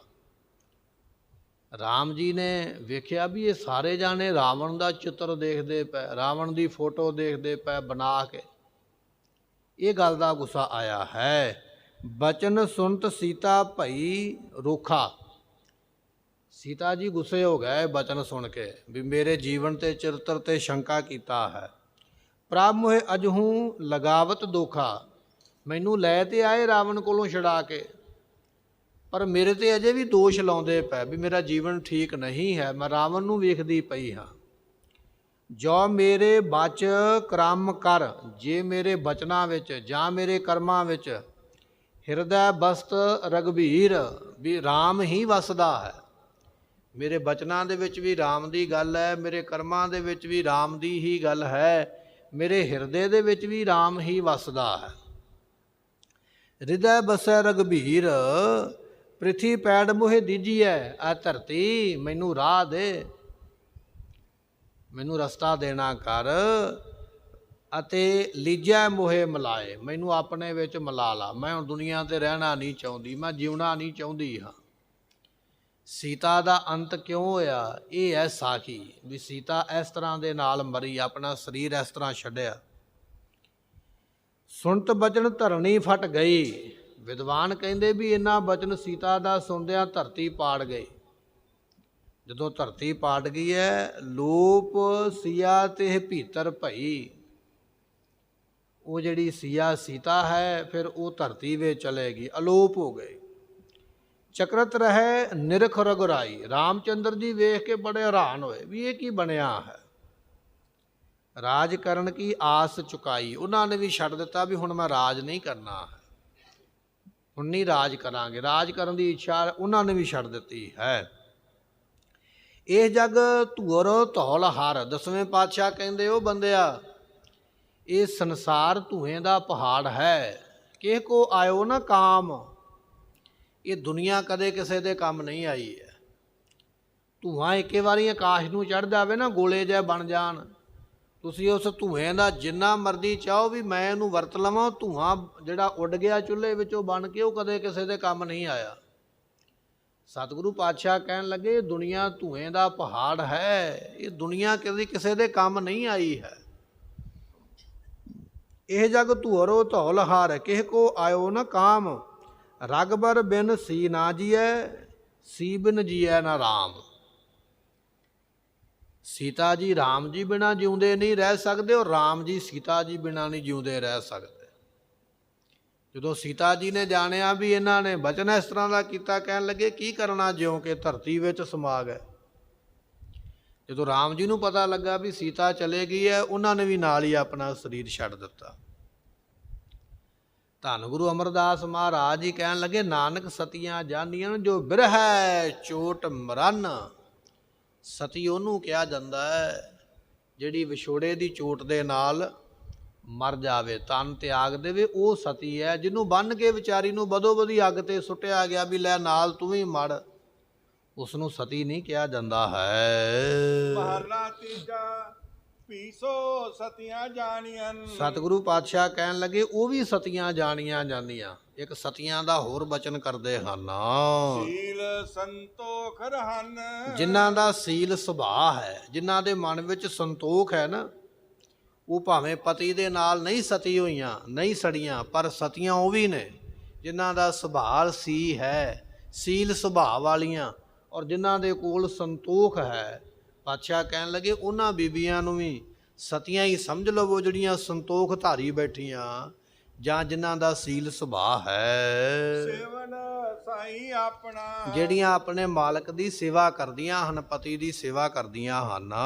ਇੱਥੇ ਉੱਠ ਸੰਭਾਲਨ। ਅਤੇ ਜਦੋਂ ਸਵੇਰੇ ਉੱਠਦੀਆਂ ਨੇ ਉਦੋਂ ਸਭ ਤੋਂ ਪਹਿਲਾਂ ਆਪਣੇ ਪਤੀ ਦਾ ਨਾਮ ਲੈਂਦੀਆਂ। ਪਾਤਸ਼ਾਹ ਕਹਿਣ ਲੱਗੇ ਉਹ ਵੀ ਸਤੀਆਂ ਨੇ ਜਿਹੜੀਆਂ ਹਰ ਵੇਲੇ ਉੱਠਦਿਆਂ ਬੈਠਦਿਆਂ ਆਪਣੇ ਪਤੀ ਨੂੰ ਯਾਦ ਰੱਖਦੀਆਂ, ਸੀਲ ਸੁਭਾਅ ਹੈ। ਤੇ ਪਾਤਸ਼ਾਹ ਕਹਿਣ ਲੱਗੇ ਇਸੇ ਤਰ੍ਹਾਂ ਸੰਤੋਖ ਰੱਖਦੀਆਂ, ਉਹਨਾਂ ਨੂੰ ਵੀ ਸੰਸਾਰ ਵਿੱਚ ਸਤੀਆਂ ਆਖਿਆ ਜਾਂਦਾ ਹੈ। ਮਹਲਾ ਤੀਜਾ ਕੰਤਾਂ ਨਾਲ ਮਹੇਲੀਆਂ। ਸਤਿਗੁਰੂ ਪਾਤਸ਼ਾਹ ਕਹਿਣ ਲੱਗੇ ਮਹੇਲੀਆਂ ਜਿਹੜੀਆਂ ਇਸਤਰੀਆਂ ਨੇ, ਜੋ ਆਪਣੇ ਕੰਤਾ ਕਹੀਏ ਪਤੀ, ਕੰਤ ਪਤੀ ਦੀ ਆਗਿਆ ਵਿੱਚ ਰਹਿੰਦੀਆਂ ਹਨ। ਛੇਤੀ ਅੱਗ ਜਲਾਹੇ। ਉਹਨਾਂ ਦਾ ਅੱਗ ਵਿੱਚ ਸੜਨਾ ਸਫਲਾ ਹੈ। ਜਿਹੜੀ ਔਰਤ ਨੇ ਸਾਰੀ ਉਮਰ ਆਪਣੇ ਪਤੀ ਦੀ ਆਗਿਆ ਮੰਨੀ ਹੈ, ਹੁਕਮ ਮੰਨਿਆ, ਕਹਿਣਾ ਮੰਨਿਆ, ਸਤਿਗੁਰੂ ਪਾਤਸ਼ਾਹ ਕਹਿਣ ਲੱਗੇ ਉਹਦਾ ਅੱਗ ਵਿੱਚ ਸੜਨਾ ਵੀ ਸਫਲਾ ਹੈ। ਸਾਰੀ ਉਮਰ ਆਗਿਆ ਵਿੱਚ ਰਹੀ, ਆਗਿਆ ਵਿੱਚ ਹੀ ਰਹਿ ਕੇ ਦੁਨੀਆ ਤੋਂ ਤੁਰ ਗਈ। ਕਹਿਣ ਲੱਗੇ ਉਹਦਾ ਭਾਈ ਮਰਨਾ ਸਤੀ ਹੋਣਾ ਸਫਲਾ ਹੈ। ਜਾਣ ਹੈ ਫਿਰ ਆਪਣਾ। ਜਿਹੜੀਆਂ ਆਪਣੇ ਪਤੀ ਨੂੰ ਪਰਮੇਸ਼ਰ ਜਾਣਦੀਆਂ ਹਨ, ਪਤੀ ਧਨ ਪ੍ਰਯੋ ਪਤੀ ਪਰਮੇਸ਼ਰ ਕਰ ਜਾਂਦੇ ਆ, ਉਹ ਧਨ ਜੀਵ ਇਸਤਰੀਆਂ ਹਨ, ਜਾਂ ਧਨ ਉਹ ਇਸਤਰੀਆਂ ਨੇ ਸੰਸਾਰ ਦੀਆਂ ਜਿਨ੍ਹਾਂ ਨੇ ਪਤੀ ਨੂੰ ਪਰਮੇਸ਼ਰ ਜਾਣਿਆ ਹੈ। ਤਾਂ ਤਨ ਦੁੱਖ ਸਹਾਏ। ਤੇ ਪਾਤਸ਼ਾਹ ਕਹਿਣ ਲੱਗੇ ਭਾਈ ਉਹ ਤੇ ਦੁੱਖ ਸਹਿਣ ਨਾ, ਸਤੀ ਹੋਣ ਦਾ ਦੁੱਖ ਬੜਾ ਔਖਾ, ਜਿਉਂਦਿਆਂ ਅੱਗ ਵਿੱਚ ਸੜਨਾ। ਕਹਿਣ ਲੱਗੇ ਜਿਹਨੇ ਪਤੀ ਨੂੰ ਪਰਮੇਸ਼ਰ ਜਾਣਿਆ, ਚਲੋ ਮੰਨ ਲਓ ਵੀ ਉਹ ਅੱਗ ਵਿੱਚ ਸੜ ਗਈ ਹੈ, ਉਹਨੇ ਦੁੱਖ ਸਹਾਰਿਆ ਅੱਗ ਵਿੱਚ ਸੜਨ ਦਾ, ਉਹ ਤੇ ਫਿਰ ਸਫਲੀ ਹੋ ਗਈ ਨਾ, ਮੁਕਤ ਹੋ ਗਈ ਹੈ। ਜਿਹੜੀ ਪਤੀ ਦੀ ਆਗਿਆ ਵਿੱਚ ਰਹੀ ਹੈ ਔਰ ਪਤੀ ਦੇ ਨਾਲ ਹੀ ਹੁਕਮ ਮੰਨਦਿਆਂ ਮੰਨਦਿਆਂ ਉਹਦੇ ਨਾਲ ਹੀ ਅੱਗ ਦਾ ਵੀ ਦੁੱਖ ਸਹਿ ਕੇ ਤੇ ਨਾਲ ਹੀ ਸੜ ਗਈ। ਕਹਿਣ ਲੱਗੇ ਉਹ ਸਫਲੀ ਹੋ ਗਈ, ਦੁਨੀਆ ਵਿੱਚ ਆਈ ਹੋਈ ਹੈ। ਨਾਨਕ ਕੰਤ ਨਾ ਜਾਣਨੀ। ਪਰ ਮਹਾਰਾਜ ਕਹਿਣ ਲੱਗੇ ਜਿਸ ਬੀਬੀ ਨੇ ਜਿਉਂਦਿਆਂ ਕਦੇ ਪਤੀ ਦੀ ਆਗਿਆ ਹੀ ਨਾ ਮੰਨੀ ਹੋਵੇ, ਹਰ ਵੇਲੇ ਪਤੀ ਨਾਲ ਲੜਾਈ ਝਗੜਾ, ਕਦੇ ਹੁਕਮ ਨਹੀਂ ਮੰਨਿਆ, ਕਦੇ ਕਹਿਣਾ ਨਹੀਂ ਮੰਨਿਆ, ਕਦੇ ਸੇਵਾ ਨਹੀਂ ਕੀਤੀ, ਜਿਹਨੇ ਸਾਰੀ ਉਮਰ ਕਦੇ ਪਤੀ ਦਾ ਬਚਨ ਨਹੀਂ ਮੰਨਿਆ ਹੈ, ਕਿਉਂ ਅੱਗ ਜਲਾਹੇ। ਤੇ ਮਹਾਰਾਜ ਕਹਿੰਦੇ ਫਿਰ ਉਹਨੂੰ ਅੱਗ ਵਿੱਚ ਕਿਉਂ ਸਾੜਨਾ ਭਾਈ? ਸਾਰੀ ਉਮਰ ਤੇ ਬਚਨ ਮੰਨਿਆ ਨਹੀਂ, ਜਦੋਂ ਪਤੀ ਮਰ ਗਿਆ ਤੇ ਆਖਿਆ ਵੀ ਲੈ ਤੂੰ ਵੀ ਨਾਲ ਇਹਦੇ ਸਤੀ ਹੋ ਜਾ। ਮਹਾਰਾਜ ਕਹਿਣ ਲੱਗੇ ਉਹਨੂੰ ਕਿਉਂ ਸਤੀ ਕਰਨਾ? ਜਿਉਂਦਿਆਂ ਤੇ ਬਚਨ ਮੰਨਿਆ ਕੋਈ ਨਹੀਂ, ਕਹਿਣਾ ਤੇ ਮੰਨਿਆ ਕੋਈ ਨਹੀਂ, ਨਾਲ ਸੀਲ ਸੁਭਾਅ ਰੱਖਿਆ, ਨਾ ਸੰਤੋਖ ਰੱਖਿਆ ਹੈ, ਨਾ ਹੀ ਪਤੀ ਦਾ ਕਹਿਣਾ ਮੰਨਿਆ, ਨਾ ਹੀ ਕਦੇ ਪਤੀ ਨੂੰ ਯਾਦ ਕੀਤਾ।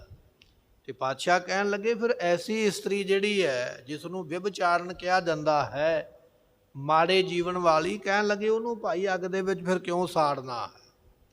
ਮੜਿਆਂ ਲੱਗ ਜਲਨ, ਇਹਨਾਂ ਦੇ ਨਾਲ ਫਿਰ ਕਿਉਂ ਸਾੜਨਾ ਹੈ?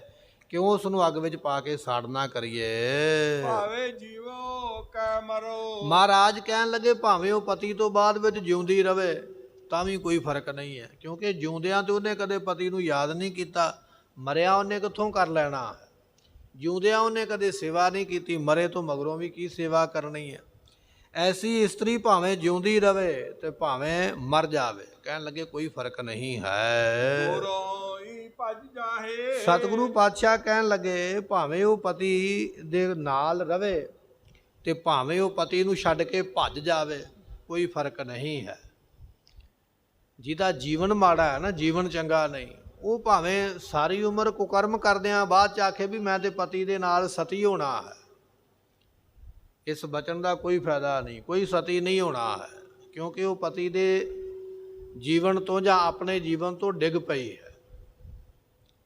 ਸਤਿਗੁਰੂ ਪਾਤਸ਼ਾਹ ਕਹਿਣ ਲੱਗੇ ਉਹਦਾ ਅੱਗ ਵਿੱਚ ਸੜਨਾ ਜਾਂ ਉਹਦਾ ਜਿਉਂਦੇ ਰਹਿਣਾ ਕੋਈ ਫਰਕ ਨਹੀਂ ਹੈ। ਜਿਉਂਦੀ ਵੀ ਰਵੇ ਤਾਂ ਵੀ ਕੋਈ ਫਰਕ ਨਹੀਂ, ਨਾਲ ਮਰ ਵੀ ਗਈ ਤਾਂ ਵੀ ਕੋਈ ਫਰਕ ਨਹੀਂ ਹੈ, ਕਿਉਂਕਿ ਜਿਉਂਦਿਆਂ ਆਗਿਆ ਨਹੀਂ ਮੰਨੀ, ਜਿਉਂਦਿਆਂ ਜੀਵਨ ਨਹੀਂ ਕਮਾਇਆ, ਨਾ ਸੀਲ ਸੁਭਾਅ ਰੱਖਿਆ, ਨਾ ਸੰਤੋਖ ਰੱਖਿਆ, ਨਾ ਭਾਣਾ ਮੰਨਿਆ, ਜਾਂ ਉਹ ਜਾਤ ਸੱਤ ਦੇ ਵਿੱਚ ਪੂਰੀ ਰਹੀ ਹੈ, ਤੇ ਫਿਰ ਉਹਦਾ ਨਾਲ ਮਰਨਾ ਉਹਦਾ ਵੀ ਕੋਈ ਲਾਭ ਨਹੀਂ, ਤੇ ਜਿਉਂਦੀ ਰਵੇ ਤੇ ਤਾਂ ਵੀ ਕੋਈ ਲਾਭ ਨਹੀਂ, ਉਹਦਾ ਕੋਈ ਫਾਇਦਾ ਨਹੀਂ ਹੈ।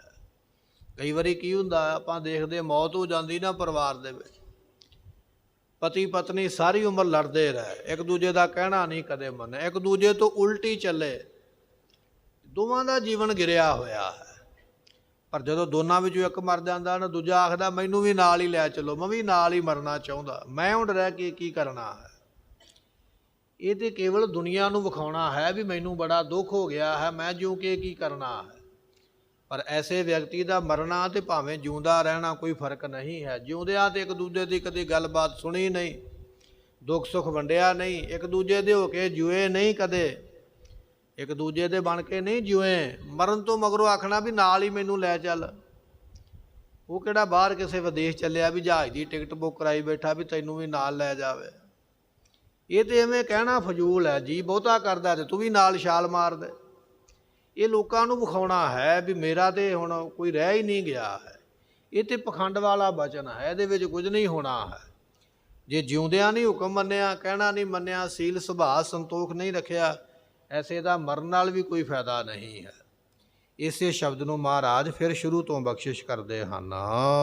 ਕੰਤਾ ਨਾਲ ਮਹਿਲੀਆਂ ਸਤਿਗੁਰੂ ਪਾਤਸ਼ਾਹ ਕਹਿਣ ਲੱਗੇ ਸਤੀਆਂ ਇਹ ਨਾ ਆਖੀਆਂ। ਧੰਨ ਗੁਰੂ ਪਾਤਸ਼ਾਹ ਗੁਰੂ ਅਮਰਦਾਸ ਮਹਾਰਾਜ ਜੀ ਕੀ ਵੇਖਦੇ ਪਏ, ਇੱਕ ਜੋਗੀ ਆ ਗਿਆ, ਉਹਨੇ 5-7 ਧੂਣੀਆਂ ਤਾ ਲਈਆਂ, 4 ਚਫੇਰੇ ਧੂਣੀਆਂ ਤਾ ਕੇ ਦੇ ਵਿੱਚ ਬੈਠ ਗਿਆ ਅੱਗ ਦਾ ਸੇਕ ਲੈਣ ਵਾਸਤੇ। ਤੇ ਸਤਿਗੁਰੂ ਪਾਤਸ਼ਾਹ ਕਹਿਣ ਲੱਗੇ ਇਸ ਤਰ੍ਹਾਂ ਦੇ ਜਿਹੜੇ ਪੁਰਸ਼ ਨੇ ਧੂਣੀਆਂ ਤਾਉਂਦੇ ਰੱਬ ਦੇ ਹੁਕਮ ਨੂੰ ਨਹੀਂ ਮੰਨਦੇ। ਤੇ ਮਹਾਰਾਜ ਕਹਿਣ ਲੱਗੇ ਸਤੀਆਂ ਇਹ ਨਾ ਆਖੀਆਂ, ਉਹਨਾਂ ਨੂੰ ਸਤਵਾਦੀ ਪੁਰਸ਼ ਨਹੀਂ ਕਿਹਾ ਜਾਂਦਾ ਹੈ। ਬੜਿਆ ਲੱਗ ਜਲਨ ਬੜਿਆ ਕਹੀਏ ਧੂਣੀਆਂ ਤਾ ਕੇ, ਕਈ ਜੋਗੀ ਵੇਖਿਆ ਨਾ ਉਹ 4 ਚਫੇਰੇ ਧੂਣੀਆਂ ਤਾ ਲੈਂਦੇ, ਵਿੱਚ ਆਪ ਬੈਠ ਜਾਂਦੇ, ਸੇਕ ਦਿੰਦੇ ਆਪਣੇ ਸਰੀਰ ਨੂੰ।